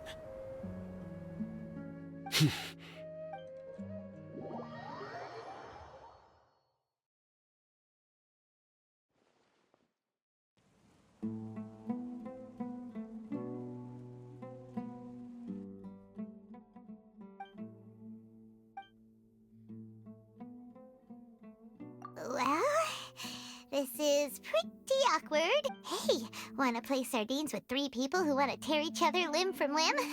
Sure, why not? Sounds fun. The air is so thick and heavy. Paimon can hardly keep floating anymore. My sincerest apologies, everyone. This is the home of our village chief. I will have to ask you to make do with this small room until the sandstorm dies down. Please, let me introduce myself. I am Candace, protector of Aru Village. Our savior has come at last! Nice to meet you, Candace. The name's Paimon. Thank you so... There's no need to thank me. It's only right to help each other when the weather gets rough. Wow, she's so gentle and caring, like a nice older sister. Unlike those guys over there.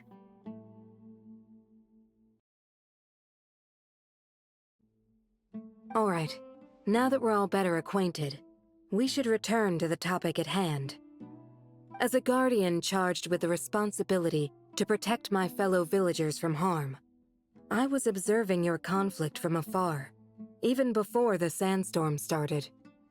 And now that you have set foot within Aru Village itself, it is all the more my responsibility to make absolutely sure that you pose no threat whatsoever to us. So please, have an honest and sincere conversation with one another, and put your hostile feelings to rest.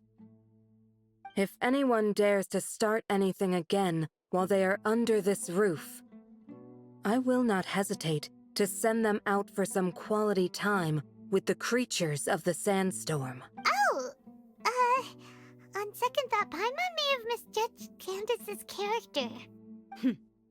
And that goes for you too, Miss Dia. Do I make myself clear? All right, we got it, Candace. That's what I like to hear. I was supposed to be a mediator, but I might have gotten a little too involved just now. Anyway, one of those two should probably start talking. Wait, that was you trying to be a mediator? I have nothing to hide, so there's no shame in explaining myself. While Alhaitham wasn't wrong about the other Matra not knowing my whereabouts, it's not because I've been assigned a morally dubious mission. Rather, I've chosen to exile myself. Huh? Exile yourself? A little while ago, I discovered that there was data missing in the Academia's project planning and development files. What little they did report clearly did not match the project's actual progress. As General Mahamatra, I had the responsibility and authority to request an audit. However, to my surprise, the person responsible for the erroneous data was none other than Grand Sage Azar himself. I tried to investigate the issue myself before submitting a formal audit request, but I soon found that all leads and potential pieces of incriminating evidence were carefully concealed from me. I began to realize that they were cautious of me from the very beginning. Unsurprisingly, the Grand Sage rejected my audit request as soon as the submission reached his desk. He even said to me, "The power of the General Mahamatra is granted by the sages. You have no right to judge us." So they really are up to no good.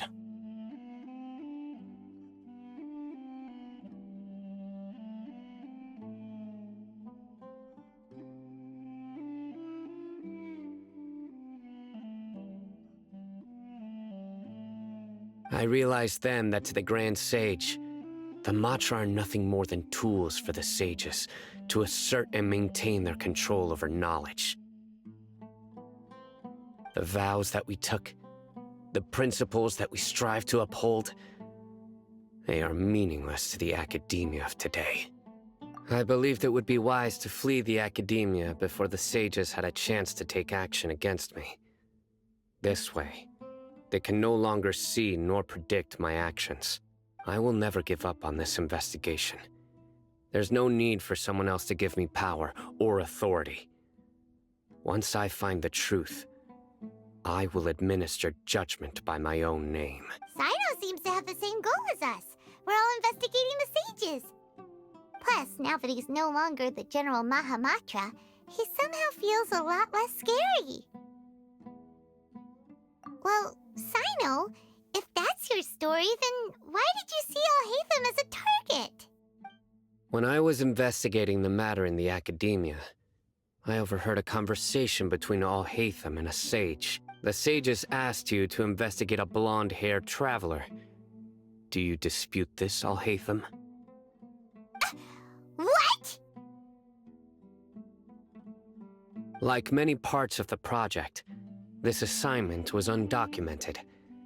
Now throw in your suspicious behavior with the Divine Knowledge Capsule, and I think we deserve an explanation.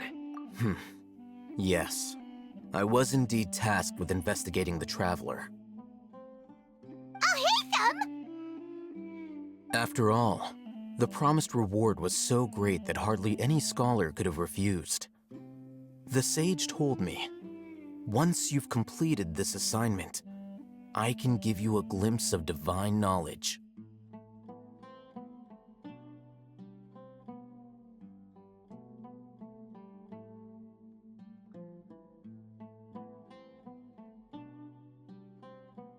A most enticing offer. Unfortunately, those academics don't know me at all. Their words contained one key piece of information, namely that divine knowledge indeed exists. From my perspective, the sages are far from trustworthy. Think about it. Isn't it a little strange they're so willing to share divine knowledge with anyone, even as a reward? So, I began my own investigation following the lead of the Divine Knowledge Capsule. In the end, I realized my wisdom in committing to this rather than collaborating with the sages.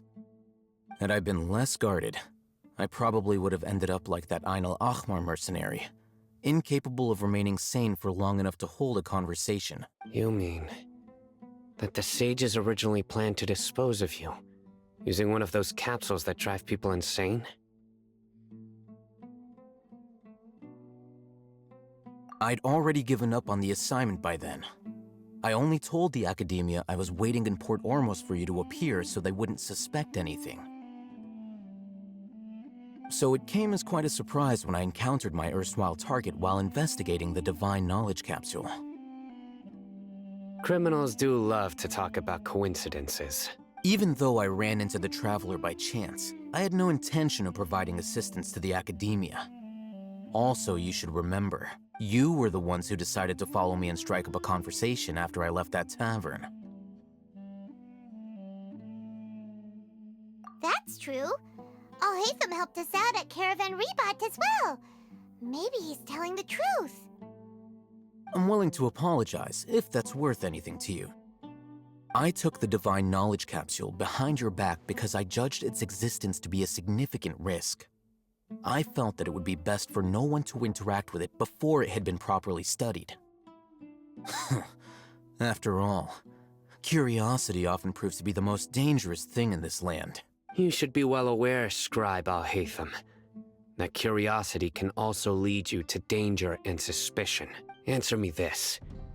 Did the sages share any information about their project with you? Have I not made myself clear? You and I are both distrusted by the Academia. Do you really think they would tell me anything? Fine. Although you haven't completely proven your innocence, I won't regard you as an enemy, for now. As you wish. Good. I'm glad. And now you, Dia. I believe it. Oh, sorry. Whatever the boys were talking about must have been My situation is pretty straightforward. My employer, Dunyarzad of the Homayani family, is friends with the Traveler and is currently recovering from her illness at home. I had nothing going on, so I decided to return to Aru Village for a visit. I was actually looking forward to a pretty exciting time getting back together with everyone here, but then I saw these two random guys in the middle of a pointless argument. Is that all? Well, I will admit that definitely sounds... That's more like it. Whoa! What was that? No need to worry. Now that you're no longer at each other's throats, please, make yourselves at home. Creatures? In the sandstorm? Are you sure you don't want some backup? Fighting in a sandstorm is not for the faint-hearted. Anyone without extensive training in these conditions is at a disadvantage. You needn't worry. Yeah, just leave him to Candace. Don't worry, she's as tough as they come.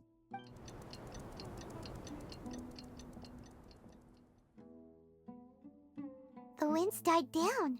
That means the sand... Candace still isn't back yet, though. When you put it that way, even I'm starting to feel a little worried.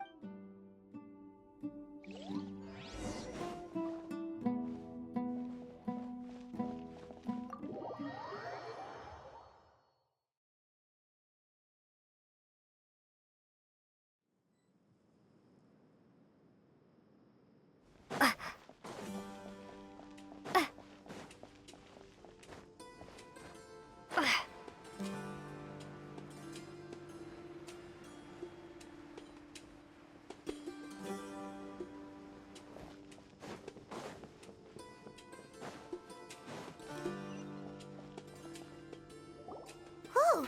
Candace, you're still fighting? You've been out here dealing with these creatures Yes, they just keep coming in waves. I've lost count of how many... Ah! Here comes another wave! Leave this round to us. I got it. It's been a while since I've seen the Flame Mane in action. I'll be sure to put on a good show. Let's go!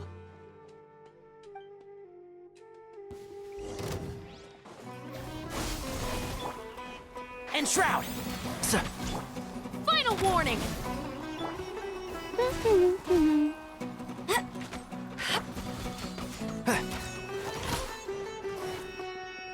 One with the forest. Ta, ra. Ha! Yeah. Let's nip that in the bud.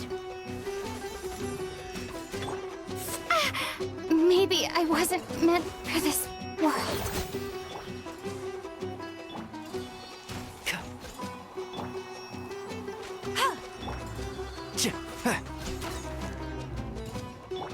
Stop right there! Yeah.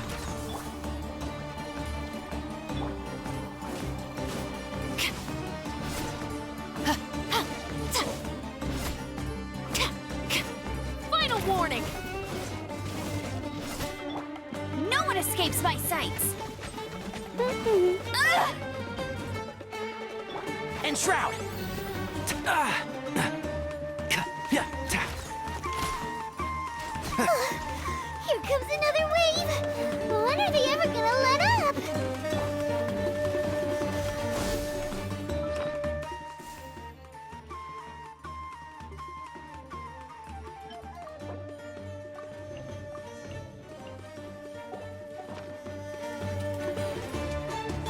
Drop your weapons! Scatter! One with the forest. I hear everything.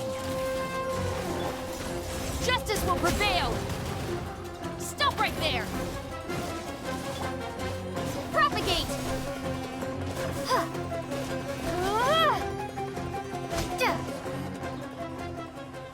The creature stopped appearing.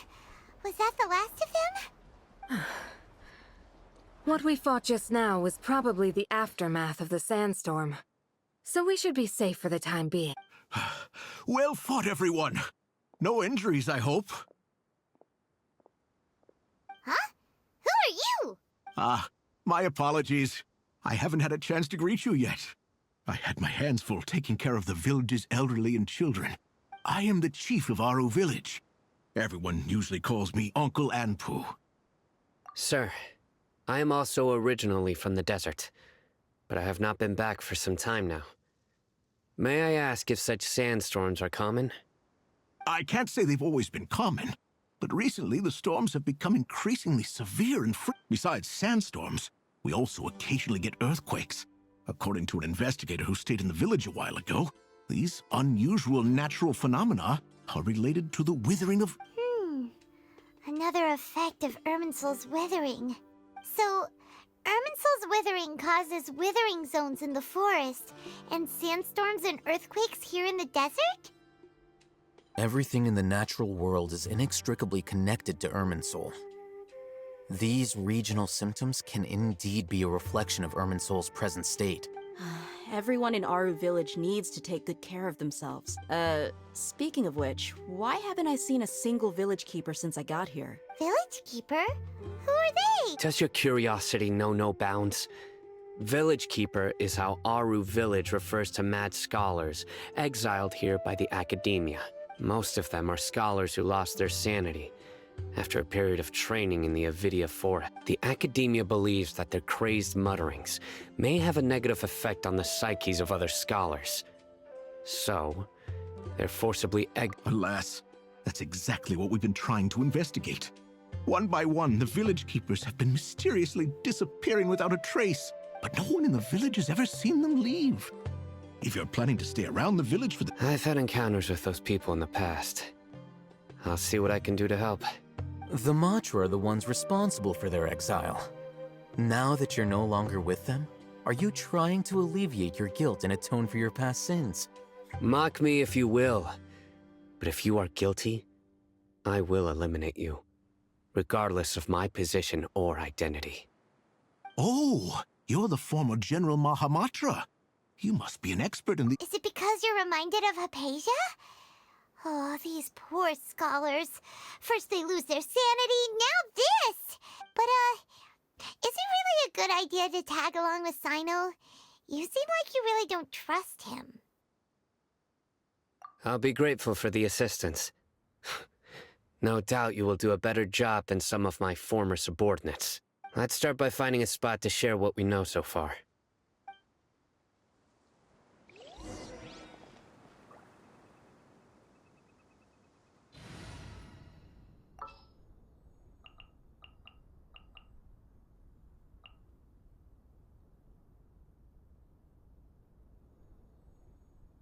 I'll light the path ahead.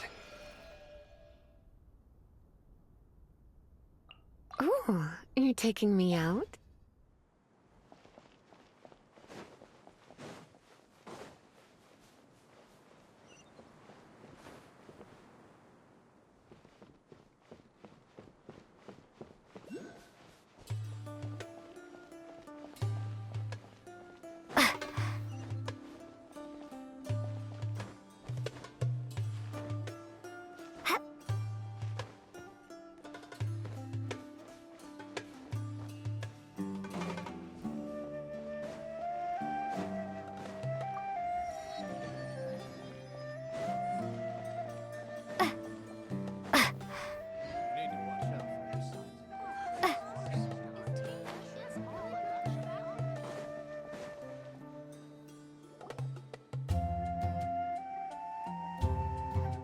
Although I've sent myself into exile, I'm still doing essentially the same things as before. Do you still have any questions for me before we start our investigation? One of my former subordinates told me that this title has its origins in a strange incident. The Academia has long exiled mad scholars to Aru Village. A mysterious phenomenon exists here. When mad scholars first arrive, they are as incoherent and deranged as before. Initially, the people of Aru Village greatly resented having to take. Aru Village was struck by the strongest earthquake in living memory. Seeing buildings on. Suddenly, he noticed a mad scholar crouching in a corner, caressing the ground with his hand. Despite the powerful tremors that ripped through the ground that night, all the houses remained upright, almost as if they had. After that, the people of Aru Village treated the mad scholars with greater kindness. A soft green light? A mad scholar protecting Aru Village? Paimon thinks so too. Actually, Sino, do you know if any of the mad scholars continued to wear their Akasha terminals at Aru Village? In theory, they would continue wearing them so the Academia could still monitor their activities. With that said, the main Akasha system would no longer have. Oh, no wonder! Everything makes sense then! Add in the fact that they calmed down, it was. If you are able to draw a conclusion from this one story alone, then it appears you possess much more information than I do. So, what do you make of the story? Really? Lesser Lord Kusanali. What? You don't believe us? Lesser Lord Kusanali was. No, it's not so much that I don't believe you. I'm just struck by your reasoning. Lesser Lord Kusanali, the current Dendro Archon. Is she really active in Sumeru? The Academia has always placed far greater importance on the late Greater Lord Rukkhadevata. They've more or less ignored Lesser Lord Kusanali. In addition, I've never heard any stories about Lesser Lord Kusanali and her deeds. To me, No way! Nahida definitely exists! She's a. How should Paimon put it? She's a good Archon who's kind and wise. I've spent many years interrogating criminals, so I can easily tell when someone is. Good! Then you should know that we're telling the truth. That look in your eyes. I've never seen that from. How can this be? To think, our Archon has been amongst us this entire time. Alright, now it's our turn to put our skills to good, but easier said than done. Especially since we don't have. Excuse me, are you here to help? Huh? By the sounds of it, a resident of this village. My name is Isak. Is your grandpa a mad scholar? Hey, don't say that. Grandpa is just Grandpa. The person you're referring to is not a local. Grandpa is just Grandpa. I heard everything you said to the village chief. Please, you gotta take me with you. Ah, so you're the one who was eavesdropping on us around the. I was planning to go out and take care of whoever it was, but I had a vague. Whoa. Hatham wasn't kidding about Matra having sharp senses. Sorry. I was only listening in because I wanted to. All right. But first.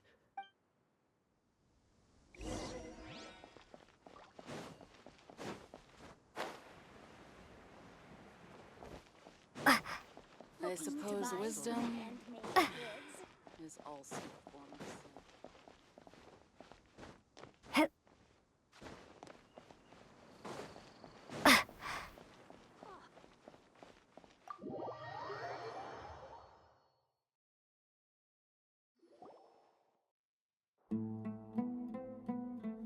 Sino is super vigilant.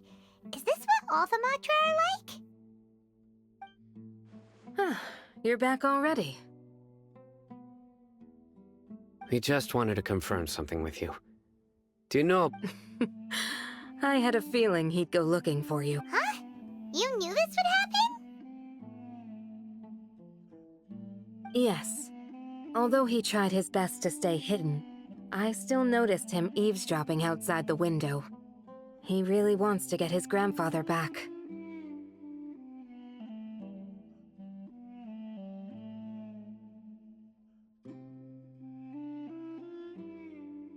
Isak's parents were both Eremite mercenaries, who rarely returned to the village. Unfortunately, it was only a few years before his grandpa passed away. Isak was still very young at the time, so various families in the village. Later, an elderly mad scholar arrived in the village. Isak thought the scholar bore a striking resemblance to his grandfather. However, the scholar was unkempt in appearance and incoherent in speech. Although Isak referred to one summer night, the oft mumbling and bumbling grandpa. So Grandpa walked up to Isak and patted him on the head. He even took Isak to the next morning. Isak woke up and wanted to go It's said that those who saw the scholar claimed he no longer appeared to be crazy. But Isak was thrilled that his grandpa was able to find peace and would follow him all the time, asking him things like, All this somehow just makes Paimon feel really sad.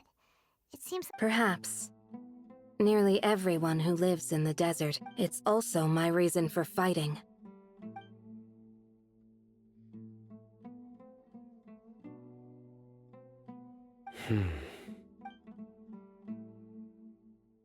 Maybe the people have always had a considerate god watching over them. Huh? What did... No, nothing. As long as Isak keeps his word and doesn't get in our way, we can take him along. Perhaps you are more compassionate than I gave you credit for.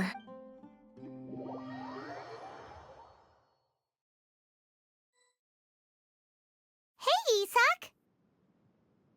Oh, it's you guys! We've cleared everything up! Let's go... Really? What? Yeah! Alright. Let's ask...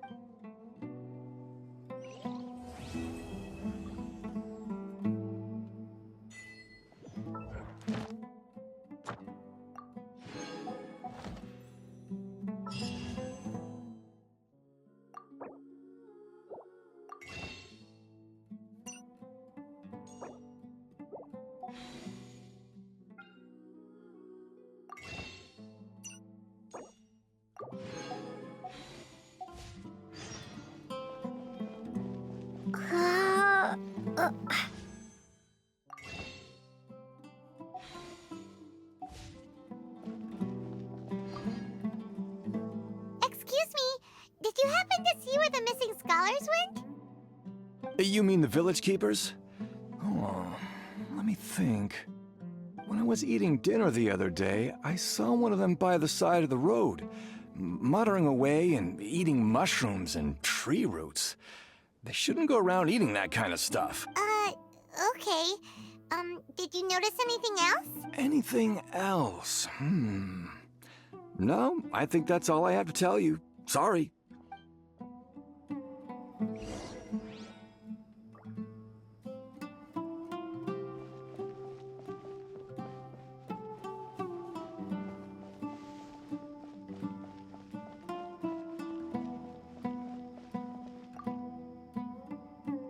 The scholars that have gone missing. Have you seen them? Those eyes. Those fierce eyes. You... Don't change the subject. Right. You were asking about the mad scholars. I think it's been a few days since I last saw them. I usually go to bed pretty early, so I'm not too familiar with what goes on at night. But honestly, I feel quite sympathetic towards them, even though they act a little strange. Do you also think Grandpa and the others are good people? Grandpa? Oh, hello there. It's little Isak. You mean that nice man who looks like your grandpa's long-lost twin, right?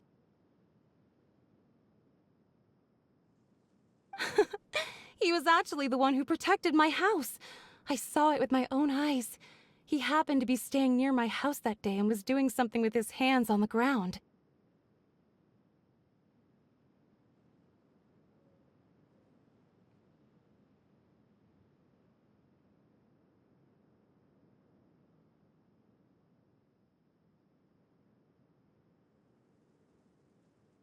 still feels pretty surreal now that I think back on it. Did someone teach them how to do that? Well, whatever the case, I'll always be thankful to him and whoever taught him to look out for others. I'm pretty sure that if I ever went mad, I wouldn't be able to do Gotcha! Thank you!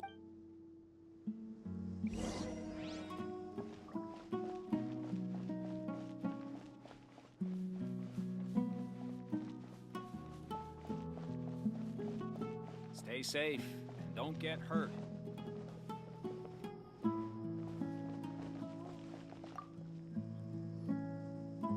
Sir, have you seen my grandpa recently? Oh, well, if it isn't Isak. Oh, the last time I saw him, he was pacing out by the road as usual. I went and asked him if he'd like any of the food I had prepared, despite my wife's protests. Like many people, she's really quite terrified of them. And speaking of my wife, she's still always complaining about how I don't make enough mora. I might explain. Oh, thank you. Thank you for taking care of him. It was nothing. You're looking for him, right? Did he go for a walk and... Yeah. That's no good. Well, I've known you since you were very young. So as far as I'm concerned... Wow, what an... Okay, thank you Huh? Don't say anything for now. Isak, let's head over there.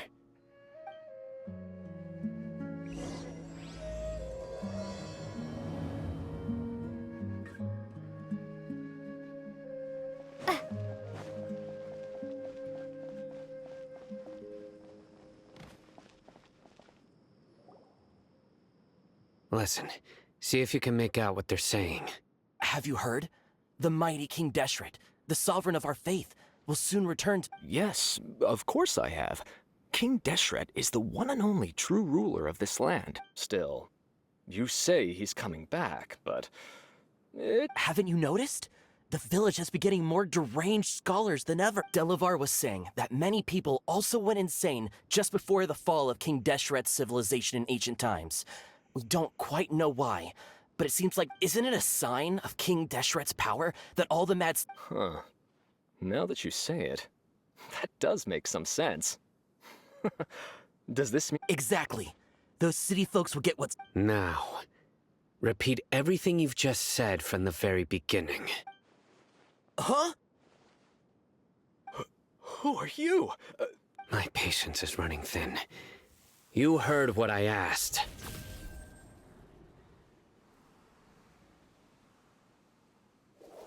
Yeah, bro, this guy's something else.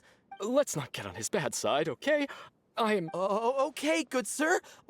What is it you would like to know? Tell me about King Deshret's resurrection. Well, I only know a few things from hearsay.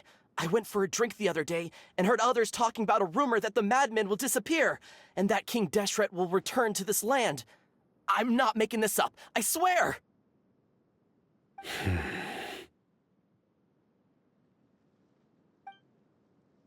Hey, go on. It's true. It's all true, sir. Would you want to live like this if you were in our place? The radicals were even more thrilled than... Delavar also said that once King Deshret returns to our side, it's only a matter of time before we conquer the land on the other side of the wall. They're all willing to serve under King Deshret and fight for it. Is that so? Seems like he still wants to know more. Got it! At first, I told myself it was just the drink talking, but then all the mad scholars vanished. Please don't beat me up just for mentioning these rumors. If I'm guilty, then everyone else around— The people here really like King Deshret, but dislike the Dendro Archon. Where is this radical I haven't run into him over the past few days, so he probably hasn't been around the village. No, not at all. We wouldn't dare— Sounds like you're not too close with the radicals. No, of course not. All we know are their names. I have many ways to stop you from talking. So you'd best just stay. Don't do anything until I've gotten to the bottom of this. Try something foolish, and even Candace won't be able to protect you. Yes, got it. We'll do just as you say. That scared Paimon half to death. Sino is pretty terrifying. He didn't try to reassure us at all. It's like he's used to hearing that. I heard that. Sorry. It's part of being a Matra. The rumor we heard just now seems like a strong lead. But we need to check a few more places. Very well. Isak! I'm here. Where's your grandpa's house? Well, I can take you there.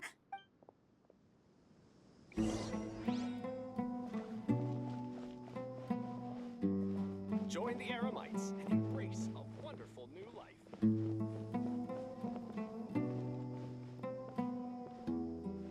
Grandpa, he likes to be alone. Sometimes he stares at the sky in a daze, and other times he just pokes at the ground with his fingers.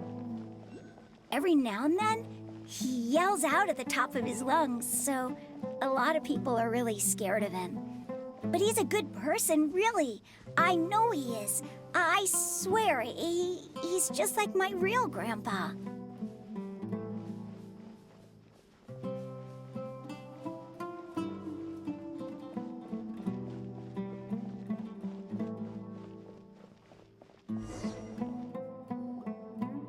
Well, this is where Grandpa usually stays. There sure isn't much here.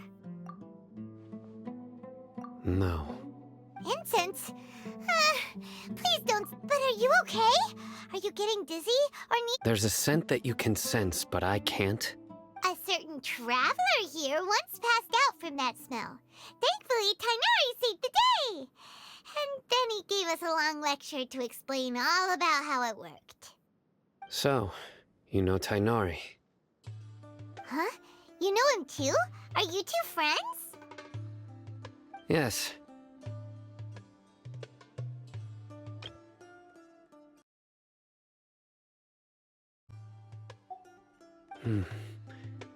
Now that I concentrate, I can also make out the scent of incense. Wait, surely Tainari didn't lecture you too. No, no need.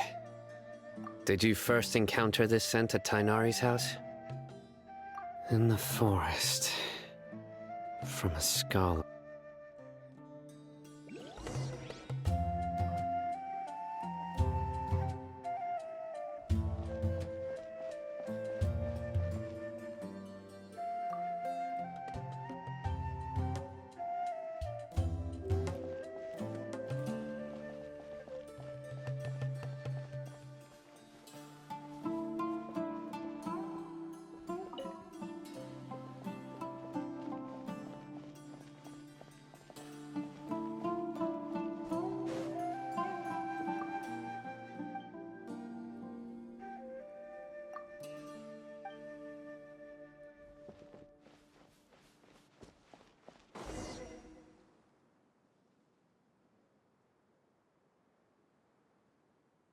What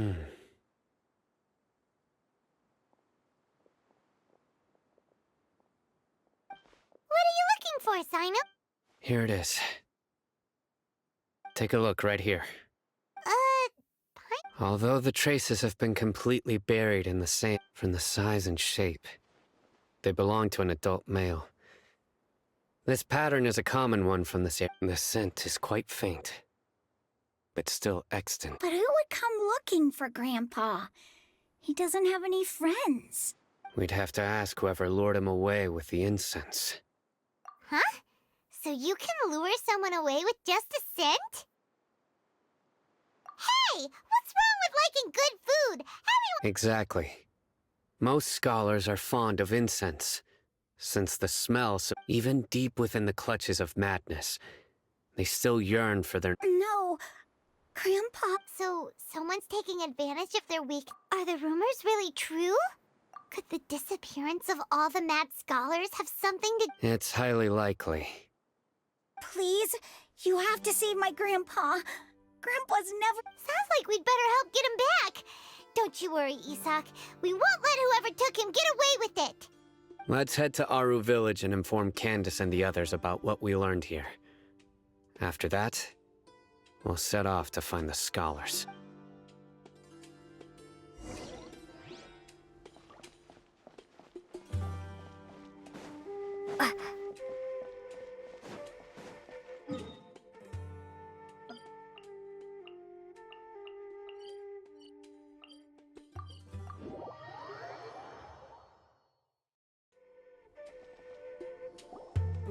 Right.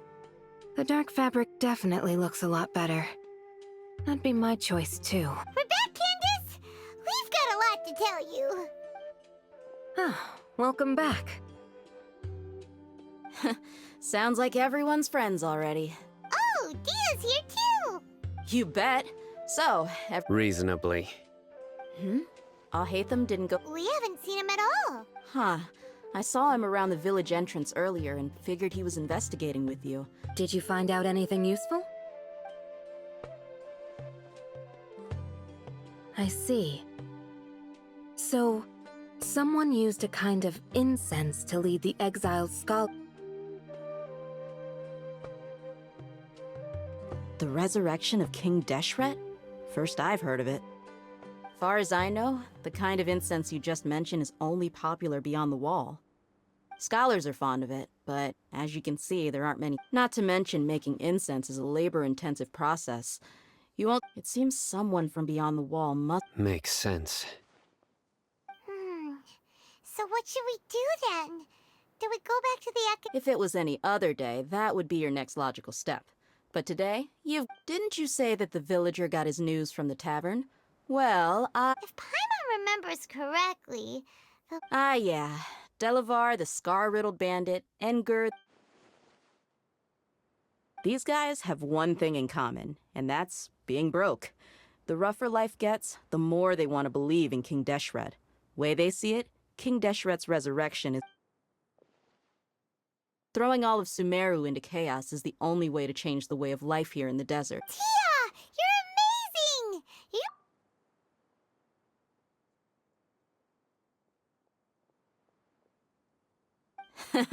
No merc can afford to slack off on gathering intelligence. Every mora I've spent in the tavern has been a valuable investment. Let's head out. Now hold on, you're staying right here, Sino. Why? Aru Village is not a big place. Outsiders stand out here like a sore thumb. I'd bet word about you has already gotten out. The desert is unforgiving, so the way of life here is also a lot tougher than on the outside of the wall. You survive on making connections out here. Compared to you, mercs like me are just third-rate amateurs. I've got no actual fighting skills to speak of. But that also makes it a whole lot easier for me to gain the locals' trust. I need to go around and ask some questions, but it'll be difficult if you're with me. Fine. Good, then we've got a plan. The Traveler and Paimon will go to Caravan Rebot with me, and we'll try our best to figure out where the mad scholars have been taken. Sino, you'll have to stay in the village and continue investigating on your own. Alright, sounds like a plan!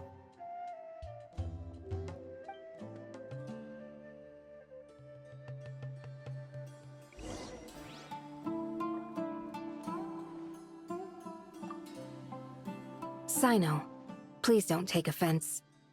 I'm sure Dia just wants to help everyone solve their problem as quickly as possible. I don't mind. I see.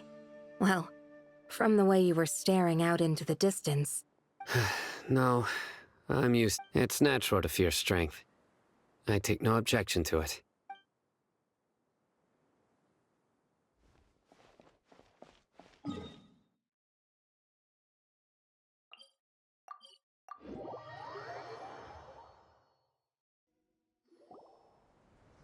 Well, here we are again! Sounds like you're starting to get familiar with the area. Paimon's amazed every time we see the wall. I know what you mean. I had the same question every time I walked this way when... Also, why is this high wall here? And can a wall really block sandstorms? It was only after I grew up that I realized. The Wall of Samiel isn't just there to... Sumeru is run by wise and mighty sages. To them, us desert dwellers are nothing but tools that can... We're cheap labor, like livestock, but easier to control. Nothing more. Even if a child from the desert got the chance to obtain an Akasha terminal, almost all their requests for knowledge would be denied. The academia believes we're underserving. Geniuses like Sataria are 1 in a million. The other children never get a single chance to try and rewrite their fate. Even though the academia knows That's terrible! I would tear down this wall with my own hands if I could.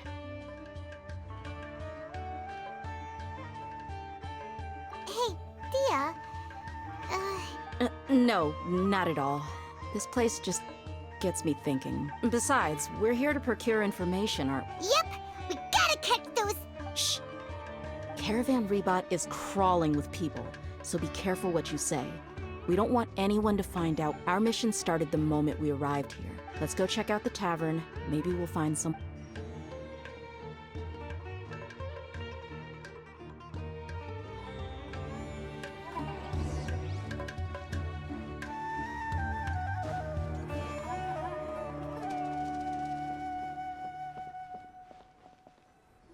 Just our luck. None of them are here today. You mean, you don't see anyone you know? Dia, is that you? What a coincidence. You... Zaki? Oh, and who do you have with you here? Guests from another land? Hello, hello. I'm Zaki. Dia's, We've had drinks together a few times. Anyway, as far as my friends here, they aren't too shabby, are they? You rarely see any Outlanders so friendly and respectful nowadays. Absolutely. Much better than those people on the other side of the wall. So, Dia, are you... Yeah. Have you seen Engur, Delavar, or Jabari recently? Of course I have. Matter of fact, we were all here drinking together just a few days ago. I've got a spice trading deal from another nation. I thought maybe Delavar and his friends might be interested. Know where I could find him? Ah, how thoughtful of you. Then I assume you also know that Delavar's been having a hard time making ends meet these days, so you came here to help him out? Hey, keep it down. Let's just say I prefer to keep this deal a secret. Y'all at Caravan Rebot are like family. If there's more to be made, why not do it together? Besides, Delavar and his friends have muscle. They'd be a good fit for escorting the goods. Yes, how considerate of you. Delavar's my friend too, so of course I can take you to him. Come with me.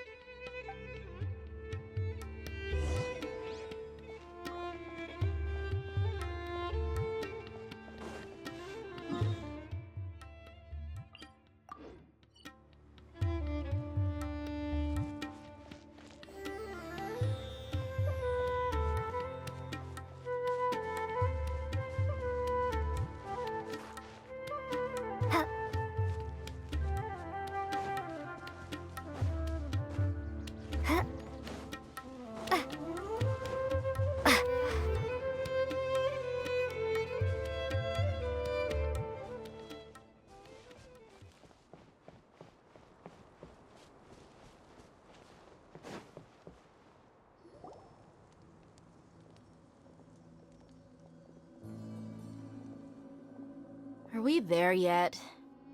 Yep. This place is practically deserted. What are they doing in a place like this?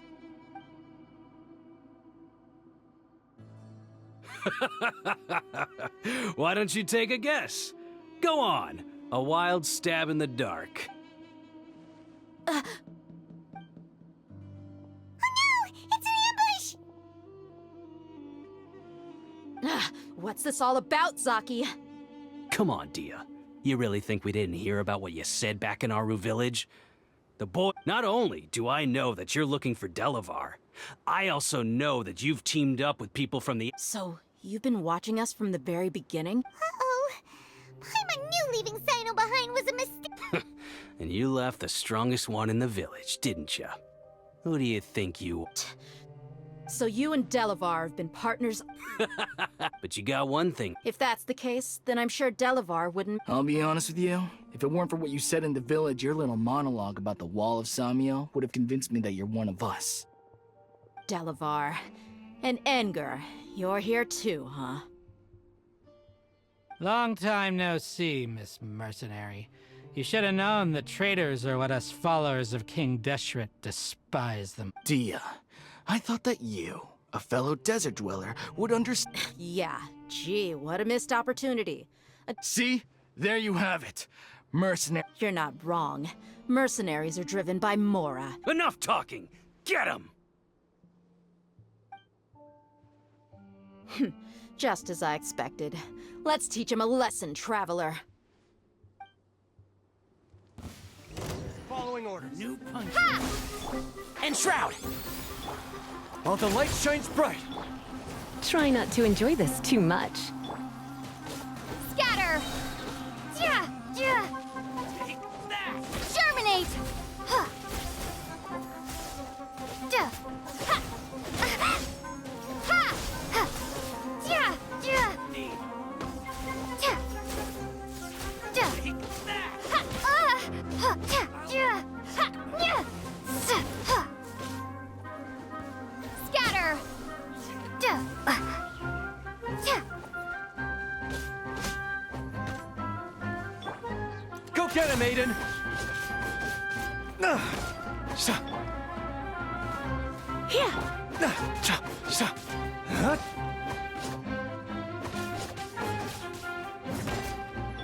Propagate! Ha! Duh.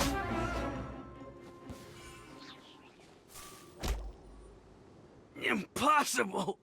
Yeah, how could you? So, what do you think about your meticulous network now, Zaki?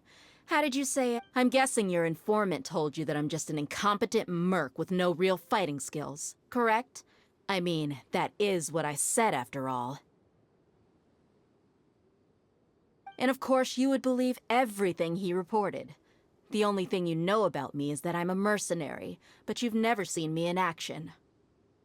Even though you heard we went to handle monsters together, you believed that Candace was the only one doing all the real fighting. That so-called Flame Mane is just a fraud. She admitted it herself. She just uses her connections to gain the trust of others. That's what you thought, right? Ugh. You lied in the village because you figured that we'd have people watching you.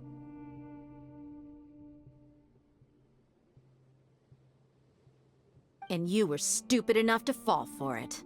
I figured as much the first time we drank together. You all thought you were so smart. Pathetic.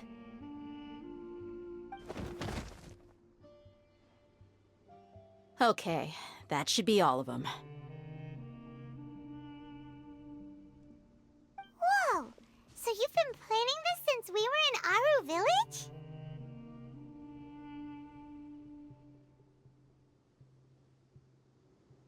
No task can be done without preparation. I just happened to notice a couple suspicious-looking people while you were out in— Oh, but instead of catching them right away, you let them report back.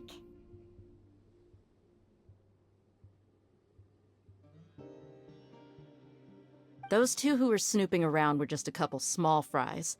If we want to get the real catch, we have to be patient and give it some time. Oh, you mean the funny name she mentioned back in Uncle Ampu's house? The wide-eyed butcher, scar-riddled bandit? That's just a bunch of drunk talk. Edgar and Delavar like to talk themselves up when they're drinking.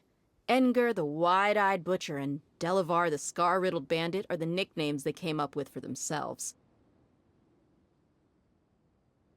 Alcohol has a way of making people share what they really think.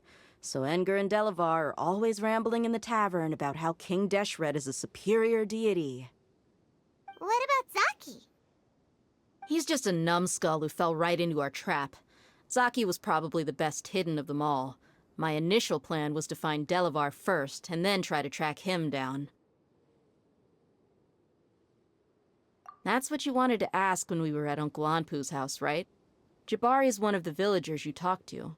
You know, the one who wanted to treat Isak and his grandpa to some food.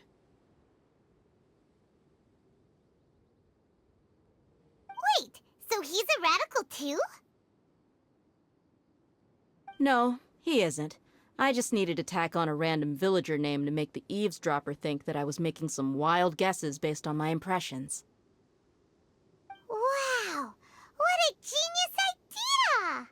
Well, that's an expert mercenary for you. Ah, you're too kind. It was straight from the usual playbook, if I'm honest.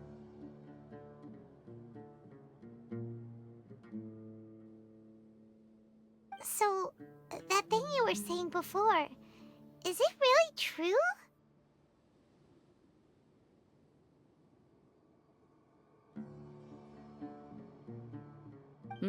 About what?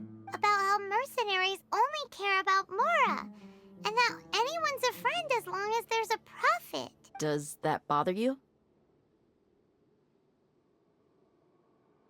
What makes you so sure? Dia, do you dislike the Dendro Archon like the other desert folk? You two are pretty sharp. No, I don't have anything against the Dendro Archon.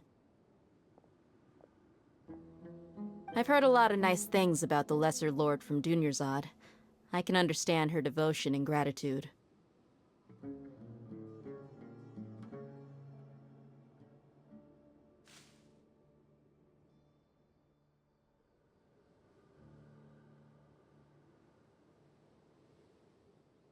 Dunyarzad's just an ordinary person. There's no way a god would be so involved in the lives of everyday people, unless they were truly compassionate. I've begun to realize that the sages are behind everything that's happened recently. The radicals' blind belief in King Deshret, making the Dendro Archon out to be an enemy. It's all the Academia's trickery. But I see through it all. And unlike them, I can never be hostile towards anyone who's never done anything wrong. Dia. Anyway, looks like we're done with business here. Traveler, lend me a hand. Let's tie him up and bring him to the village.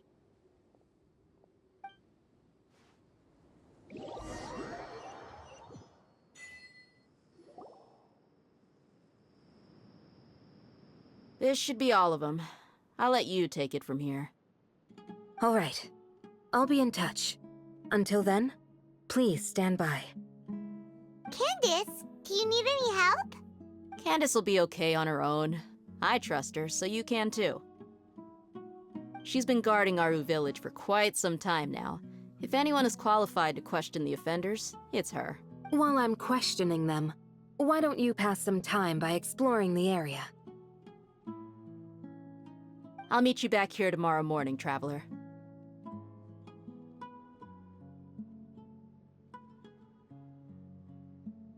As for these idiots, let's just hope they live to see another day.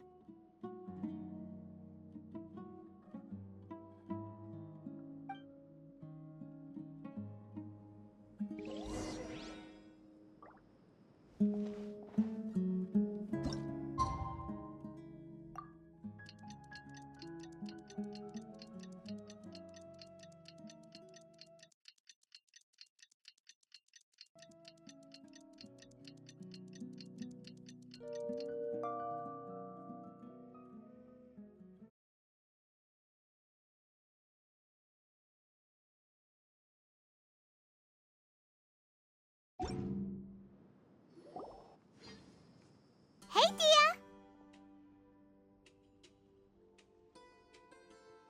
Right on time.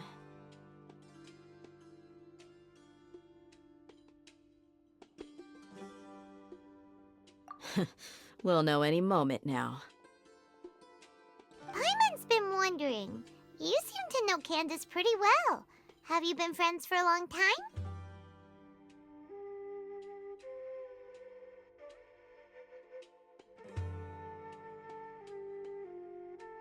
We've known each other for some time now. She's a pretty interesting person. Even though she's an extremely strong warrior, she never misuses her powers against others. Oh, Paimon knows what you mean. Like a lot of martial artists say, never take the fight outside the ring. Yep, I guess you can put it that way. It takes strong convictions to be as dedicated as she is, and shoulder that kind of responsibility. Us mercs, on the other hand, we pretty much live from one day to the next. Well, Paimon thinks you're great too. Really? Thanks for that. Oh, Cyno's here, and he's pretty early too. Yes, I was here yesterday to help out a little. To help out? By doing what? Sharing some interrogation techniques. Oh, you mean you taught Candace some more persuasive methods? Right. Come on in, everyone. Come on, let's go inside.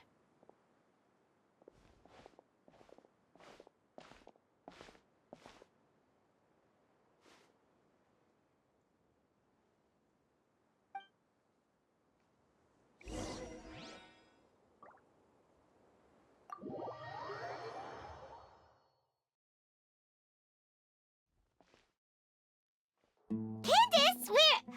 Whoa, you look furious. Do I? Huh. What gave it away? Oh, there's no mask that can hide true bloodlust. Cover up your eyes, and it'll still show itself at the corners. Perhaps I need to work on my composure. Still, it's perfectly understandable why I'm angry. I'm sure everyone present would agree. Yes, ma'am. Please, don't beat us anymore. We're gonna die. Well, looks like Sino taught her well. You fear death yourselves, yet you do not hesitate to place the lives of others at risk. The absurdity is mind-boggling. The ones you call mad scholars are known to us as the Village Keepers. They are vital members of our community, and some even count them as family.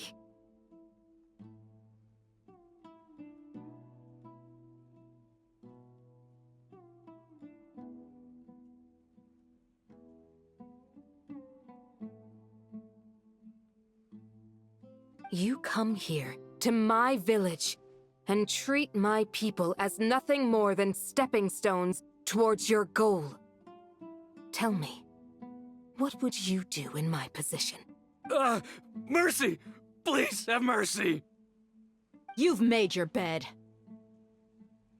We may both be desert dwellers, but there is one thing I understand better than you. The resurrection of King Deshret will only result in war. And war serves no one.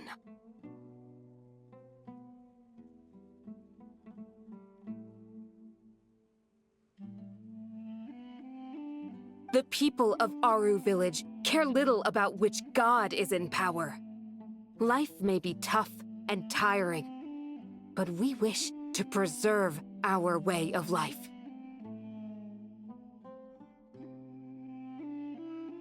A war would only cause us to lose all that we have.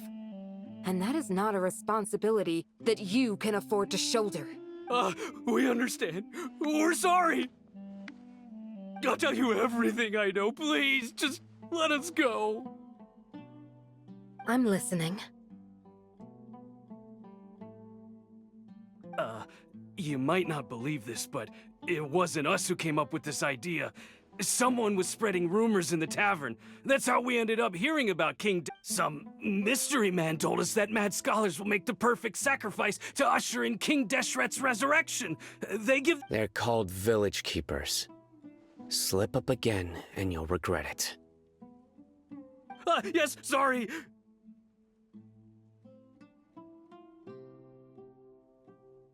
It was all that mystery man's doing. He told us to spread the word about King Deshret's resurrection and talked us into helping him.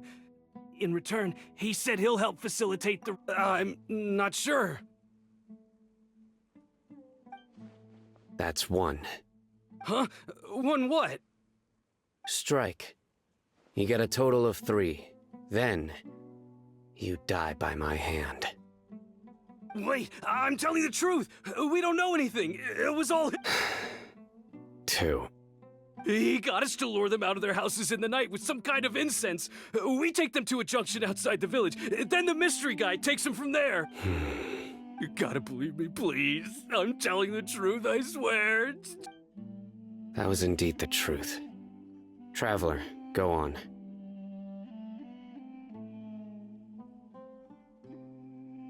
You have to believe me. If I knew that, I would have told you his name right away. I'm not risking another beating to keep his secrets. No way. That guy, he wears a cloak, and he's always careful to cover his face. He calls himself King Deshret's envoy. I believe I may know what's going on. Uncle Anpu? What do you mean?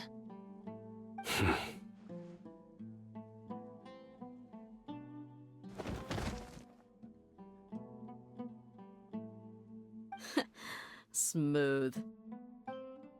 Okay, speak.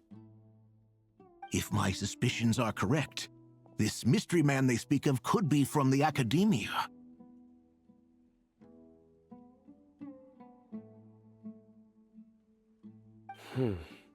Some time ago, people from the Academia attempted to take the village keepers away.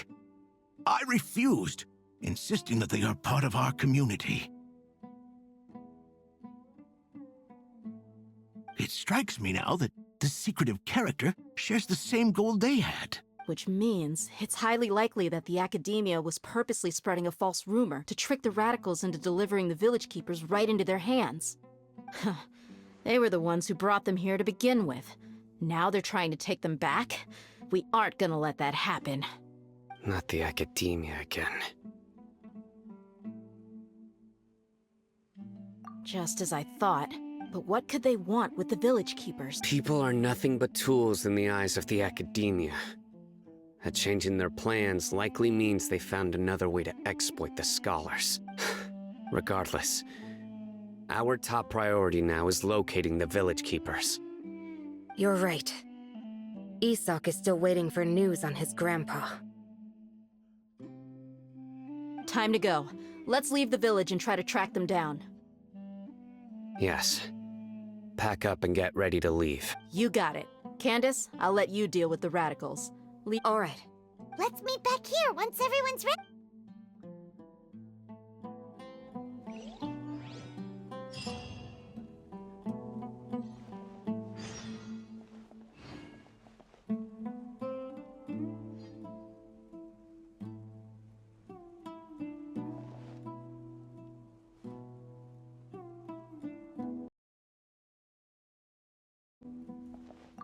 What scheme is the Academia?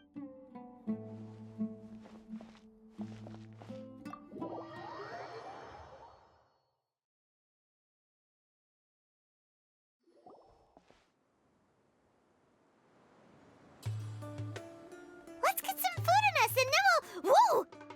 Where did you come from? Well, as you can see, I am merely sitting... You were gone for ages! And now you're suddenly sitting here mute? Hey, what's with the silence? You never think things through before asking questions. Paimon's so mad! Paimon's gonna give you an ugly nickname! There's just nothing super obvious to pick with this guy. It makes it so hard. Well, you've heard nothing to suggest I left this whole time. So clearly, I stayed in the village to investigate. Anyway, you plan to leave Aru village and keep searching for the truth of this matter, yes? Yep. We're not gonna find out anything more by staying here, so we thought that we might... Enough with the silent treat! No. I'm just surprised that you decided to team up with him. All Hatham. You haven't helped us out at all ever since we arrived at Aru village. Bold of you to question our choices. Yeah, you're all talk! While you were investigating, I had my own work to do, which I've now finished.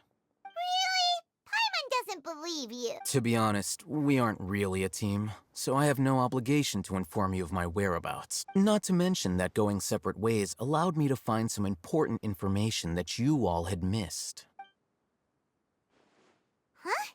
Right here in the village? Correct. What did you learn? I'm going to take you to someone. But before that... What does that mean? How do you think the residents of Aru village feel about what we're doing? In other words, do you truly believe every single... You mean, some of them lied to us? Hiding the truth does not necessarily equate to lying. Again, remember what Candace said. Most people in Aru village don't necessarily care which deity is in charge of Sumeru. That's because whether King Deshret or the Dendro Archon, by contrast, the perils of their daily lives are ever-present concerns. They won't simply share everything they know with you without good reason. That's why you believed there was no further information to be found in this village. Glad you're following along. Among those you have talked to, there's someone who was consciously keeping you out of the loop. In fact, she's been observing your every move, the reason being, to someone who only wants to live their life in peace, any external factors introduce... Those eyes. Those fierce eyes. Don't change the subject. It's quite obvious that she's intimidated by Sino's authority and strength. Right. You were asking about the She corrected herself mid-sentence because she's aware that there are King Deshret fanatics in the village. If she sounds too friendly towards the village keepers, she could eat... I think it's been a few days since I last saw them. I usually go to bed pretty early, so... Remember? She made a point of denying her involvement in anything that occurs at night. But honestly, I feel quite sympathetic towards them, even though they act... After speaking to the village chief, it became clear that the village keepers had protected Aru village at night. In other words, the young miss was very much awake during that... Then why would she... By getting involved with an outsider, she risks drawing unwanted attention to herself. As for one... I'll pass on this one. You said that she is afraid of me. If so, it's best if I stay out of this. We're on it!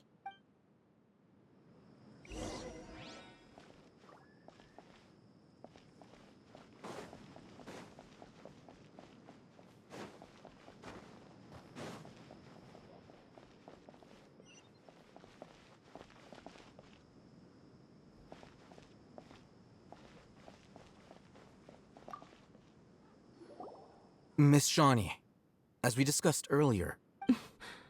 Mr. Alhaitham, I'm aware of where you stand, but... how... Huh? What do you mean? Go ahead and talk to her. You'll get the answer. Go on. Is it really that simple?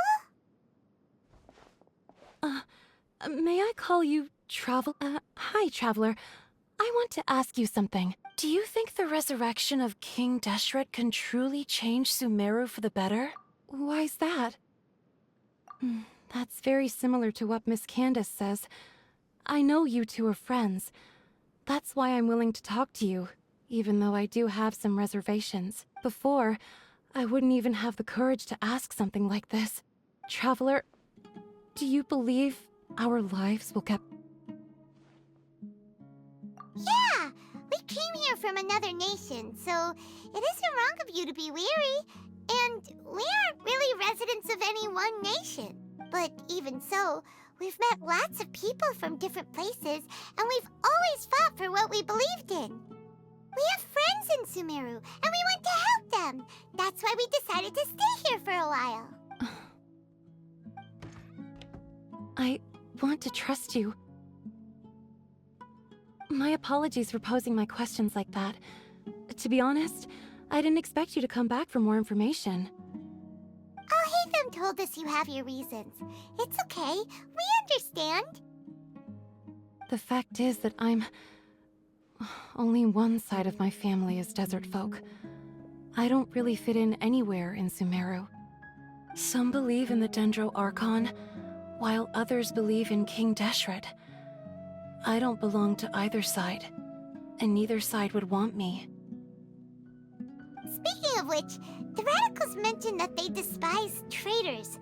Do they just think that anyone who's different from them is a traitor? Yeah. Some people can be so narrow-minded when it comes to bloodline and beliefs. It makes no difference what I say or how I behave. I'll always be suspected of having ulterior motives. Slowly, I just stopped talking to people. I pretended not to hear or see anything. All I want is to live my life in peace. And then it happened. The village keepers who had helped me disappeared with no explanation. You can tell them. I'm sure she'll keep your secret. All right. I'll tell you what I told Alhaitham. I actually have a sharper sense of hearing than most. Perhaps. I'm not sure. It's faint, but it's definitely the sound of crying. It comes from far... It used to be louder and more frequent. But ever since you arrived in the village, it doesn't seem to happen as often. And when it does, it's much quieter. I have to focus really hard to make it out.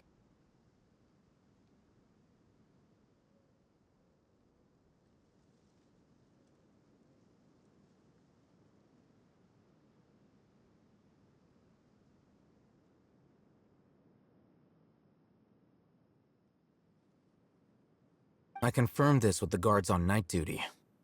They also have someone with a good ear, and he's heard similar sounds at night. But, because we're in the middle of a desert, he would rather believe that they are the cries of beasts than ghosts. There's really nothing around these parts, except for an old hospital not far from the village. I think they used to use it for treating Elazar, but it's been abandoned for years. Yeah, let's go!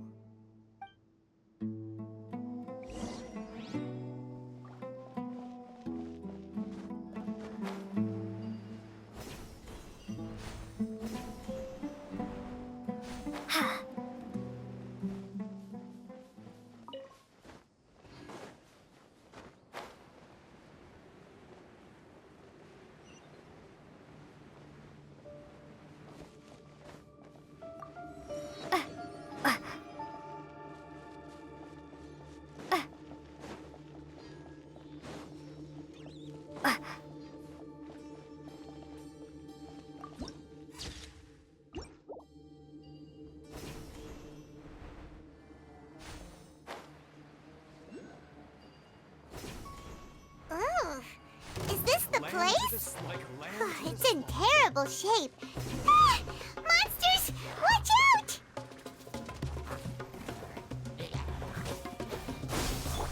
You got this! Be gone, Shadow of Darkness! I'll uproot you! Can't see?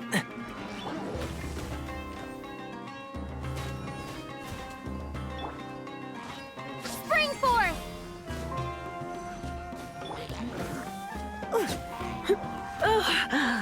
My, you're in for a little shock. Blitz. And Shroud!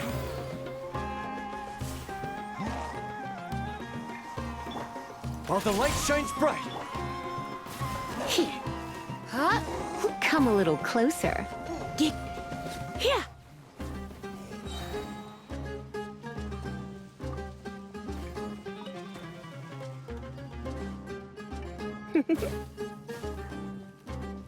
One with the forest.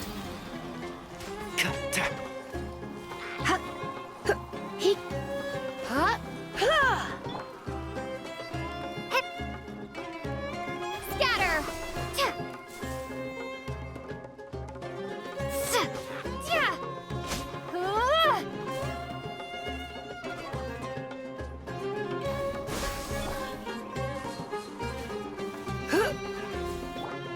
You got this! Let's nip that in the bud. Surrender and I'll be gentle.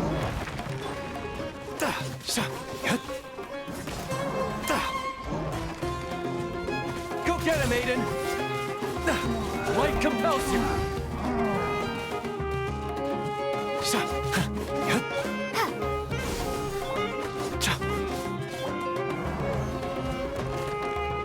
You're in for a little shock. Propagate! While the light shines bright! I couldn't keep you all safe. This is not the end.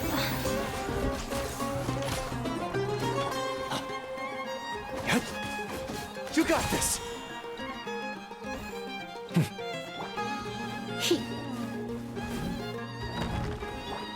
One with the forest. I hear everything.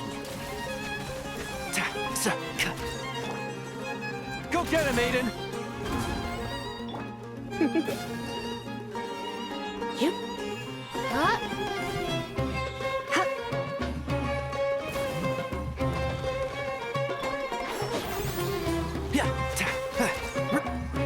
While the light shines bright, behold the dawn!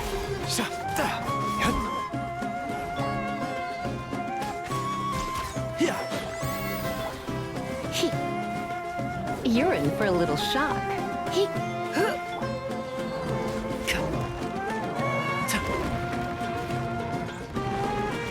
My tail's all messed up. Can't see?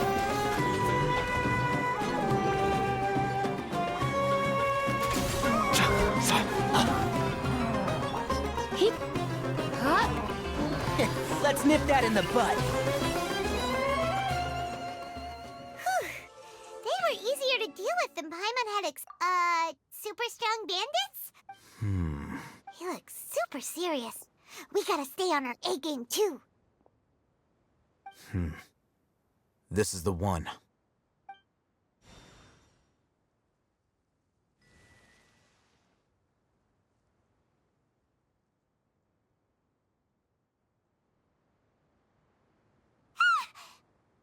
Let's go in and take a look.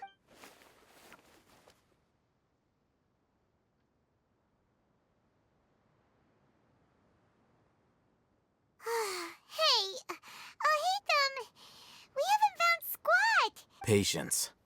Shawnee says she only hears the crying at night. We have time to burn. Until then...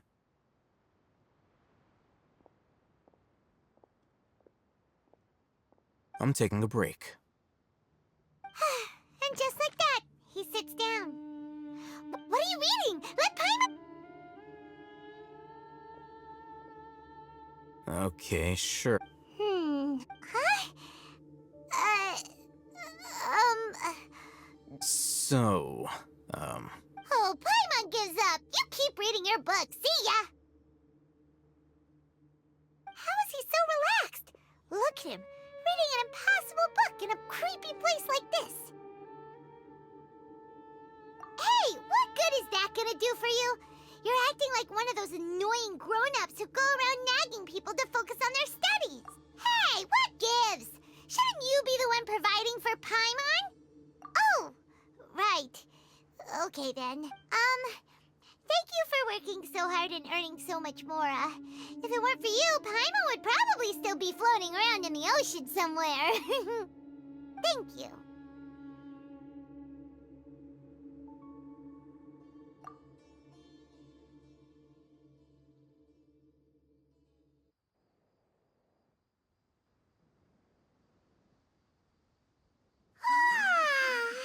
Paimon's getting so sleepy. Huh? What was that sound? there it is. It's coming from that direction. Is the sound coming from here? Huh. Paimon's not seeing anything. It's from below. Something is off about the interior here.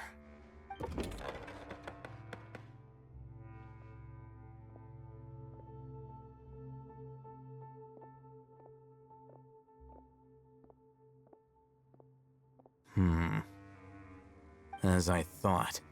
Wow. It's like they tucked another hospital. Oh, it looks like there are other mechanisms.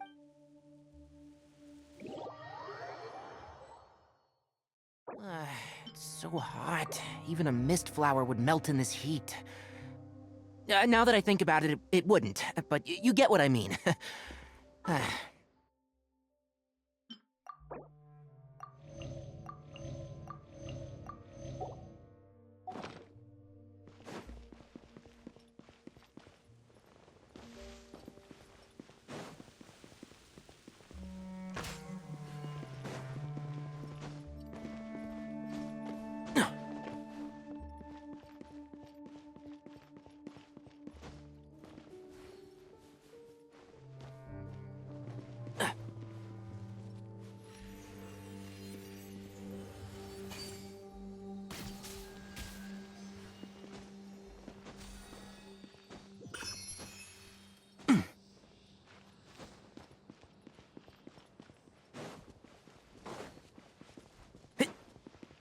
One with the... Who do you think you are?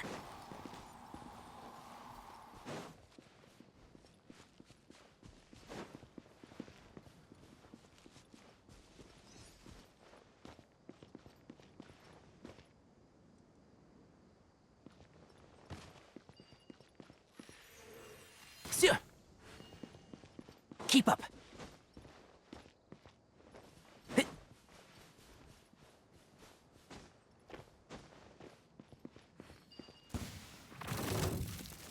Can't see? Go get him, Aiden!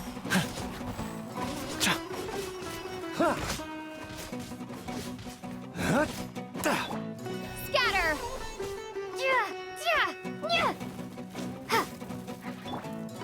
Gotta hold fast!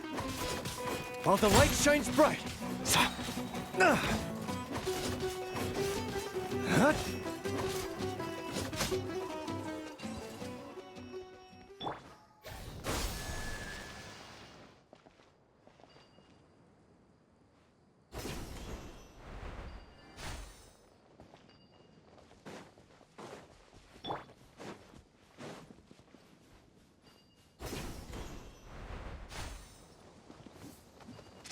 Enshroud! The light compels you! Go get him, Aiden! Not on my watch!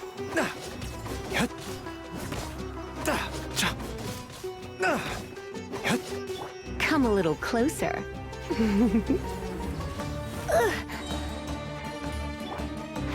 Can't see?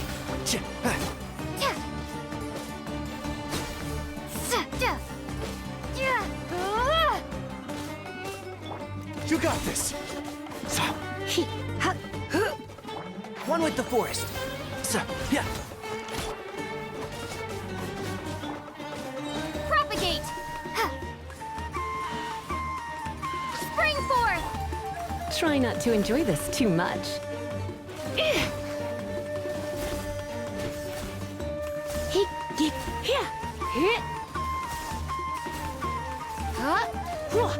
While the light shines bright. This looks bad. I'll uproot you! Enshroud! Behold, the dawn!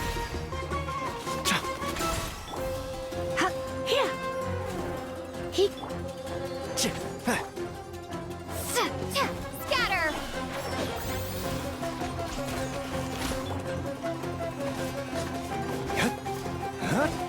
You got this!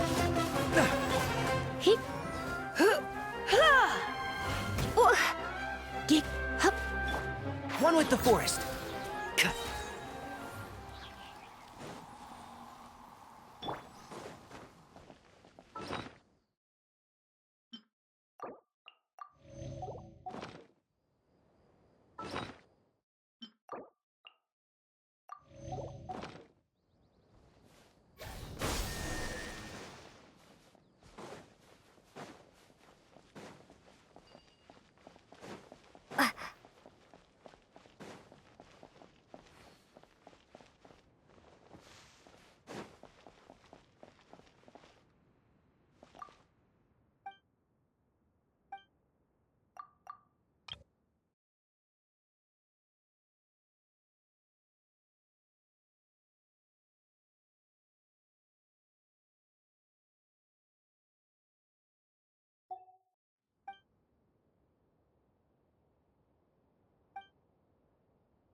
Look, there's the good idea.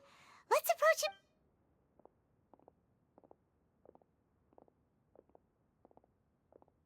Wait.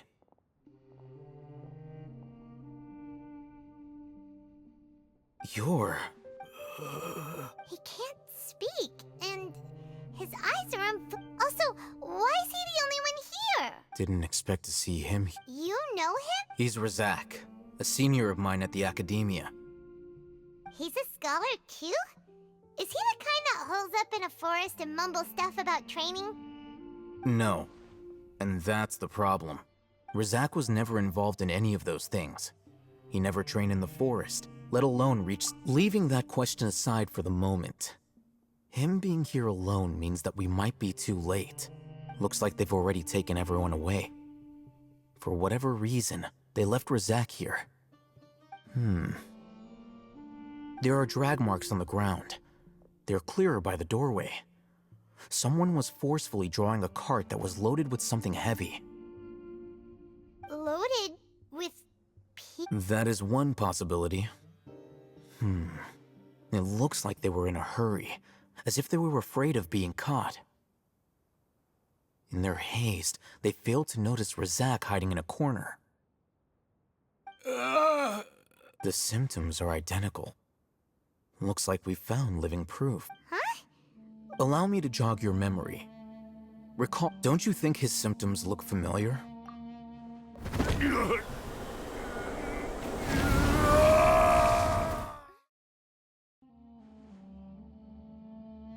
Oh, now that you mention it, they're acting the same way. Correct. The academia is behind all of this. It isn't difficult to deduce their rationale.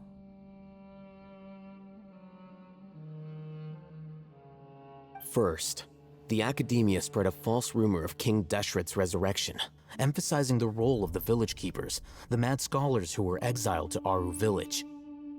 These rumors were all the persuasion that the radicals needed, and those based in Aru village leapt into action. Unbeknownst to them, of course, through rounding up the scholars, they were actually helping the academia. As well as being able to exploit the radicals for their own ends, this scheme has one further advantage to the academia. All the risks and responsibilities are offloaded onto King Deshret's followers. Life for the desert dwellers has been brutal ever since King Deshret's death all those years ago. Beneath the surface, feelings of desperation are widespread. Many would give everything they have for the prospect of something better. Anyone looking to exploit that for their own ends simply needs to make a few empty promises. Even if complications arise, people will see that those involved are all followers of King Deshret and look for no further explanation than differences of belief. A deep-seated mistrust of the desert and everyone in it by the rest of Sumeru will make sure of that.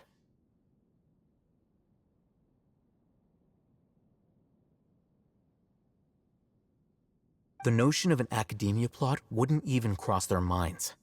It may seem like a simple strategy, but it is able to work wonders under Sumeru's current circumstances.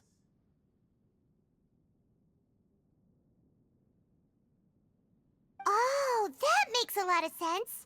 It's in line with the village chief's theory, too. But there's still one very important question. Wasn't it the academia that brought the scholars to Aru village in the first place? Why does it want them back now?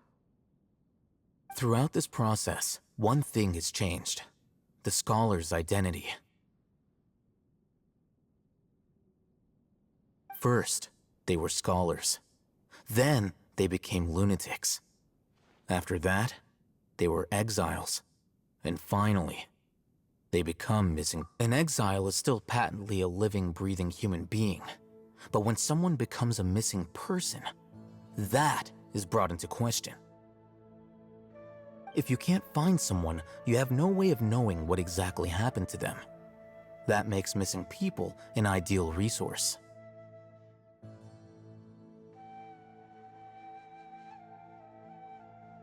Resource? One possibility is that the information in their brains could be extracted into knowledge capsules. Extracted? You mean canned knowledge comes from people's brains?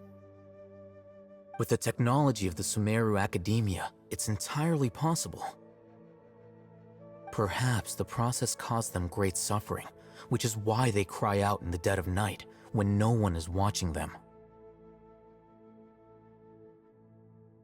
So, the human brain I'm the Academia scribe, after all. I'm familiar with their projects. Anyway, judging by Razak's state, the contents of a divine knowledge capsule were extracted from his mind, but something went wrong in the process.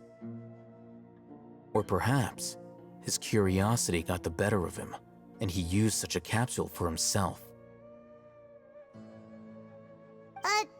Paimon's a little confused. Can they just use anyone's brain?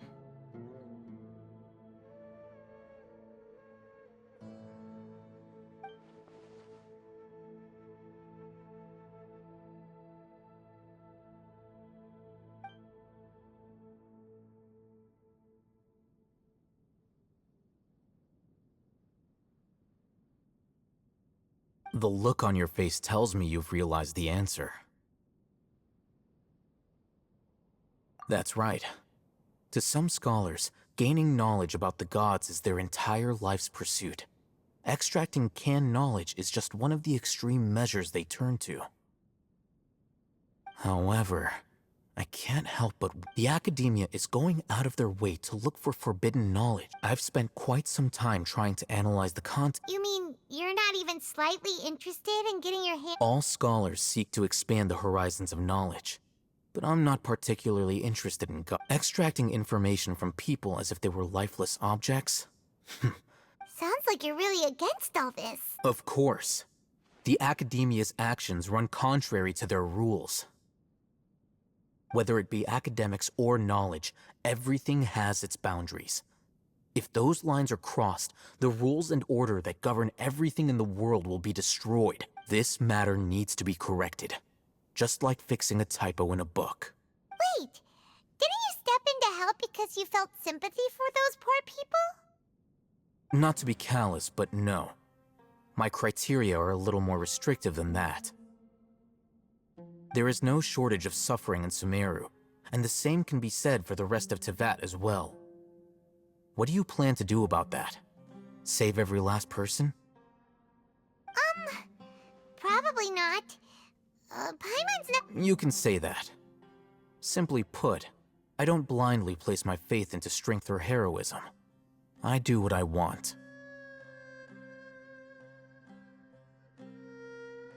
The Divine Knowledge Capsule is something I want to investigate in full. That doesn't mean I'm willing to take action for the sake of a few strangers.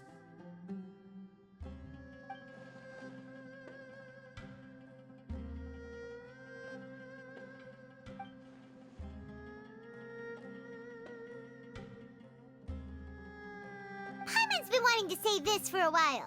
There are a lot of bad guys in the Academia, but you're not one of them. You're probably right, though I must say, I quite enjoy this feeling of being the odd one out. Uniqueness is also an asset, is it not? Wow, that's a great way to think about it. Paimon's really impressed. If only Miss Shani had a similar mindset, her life would definitely be— I'm just a more likable person than her in general. There's nothing more to it than that.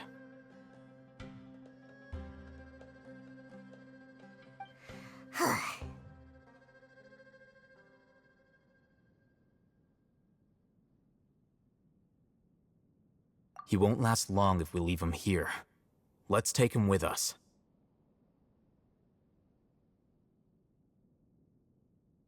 We'll work out our next step after we return to Aru Village.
must be tired. You should rest and take some water. What's the situation? Who's this? Unfortunately, somebody who's too young to take on the role of Isak's grandfather. Nevertheless, he's one of the people we're trying to find.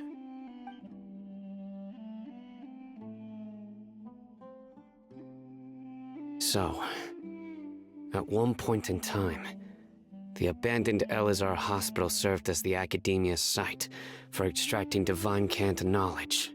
Yep, pretty much. Their plan must have been implemented at some point before we arrived at Aru Village, since divine cant knowledge has been in circulation for a while now. Yet, they fled once we were headed to the village, almost as if they We may have a mole in our midst.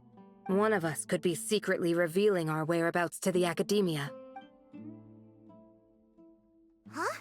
Are our friendships that shallow? Looks like none of you have realized wherein lies the issue.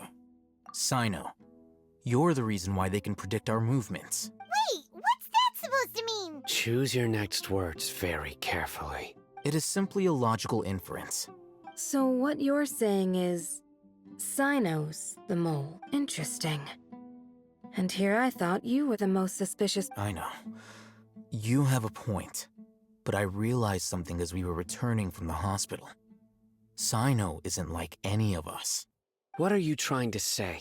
Do you still remember who you are, General Mahamatra? As a Matra, you are no doubt privy to certain kinds of information. Before you can take action against someone, you are required to have all the facts available, including the less than savory details. Simply put, the Academia has traditionally allowed you access to a wealth of sensitive information. Knowing their modus operandi, wouldn't you expect them to take precautions against you? If you want to raise a vicious wolf, you need to make sure that you can avoid its bite. The Academia is monitoring me? It's not that simple. The Academia has eyes all over Sumeru, but they have it every so often comes on Yagarbaha Day. On this day, the Academia enters new information into the Akasha through knowledge capsules. I remember seeing the thick notebook next to the control panel once. Its contents were all about the General Mahamatra, his activities throughout the day, preferred methods of enacting judgment, everything. You're saying that the Academia entered my information into the Akasha too? But what's the point in doing that? My actions aren't important enough to be added into the Akasha. The Akasha is capable of computation. The Akasha's algorithms are entirely capable of predicting your movements using the data entered. When you would depart, the route you would It predicted my every move. The Academia has been watching you longer than you think. However, the fact that you resigned is proof that their suspicions were... So that's how it is. Sino adheres to his principles so strongly that his tenacity of will and steadfast faith are worthless to the Academia. They need scholars who are easily pliable and mindlessly go after anything they can Sino, don't take it to heart. This just proves how much of a trustworthy ally you are. They escaped because of me. Don't blame yourself. It's not like any of us would have known. I have an idea. If they predicted my movements, then I might be able to guess where they went. Whoa, you bounced back fast. There is always an opportunity for safety after danger passes. Oh, so that's how it is! But if the Academia is trying to avoid... Yep, that's right! They'll want to proceed in the direction opposite of where I'm going.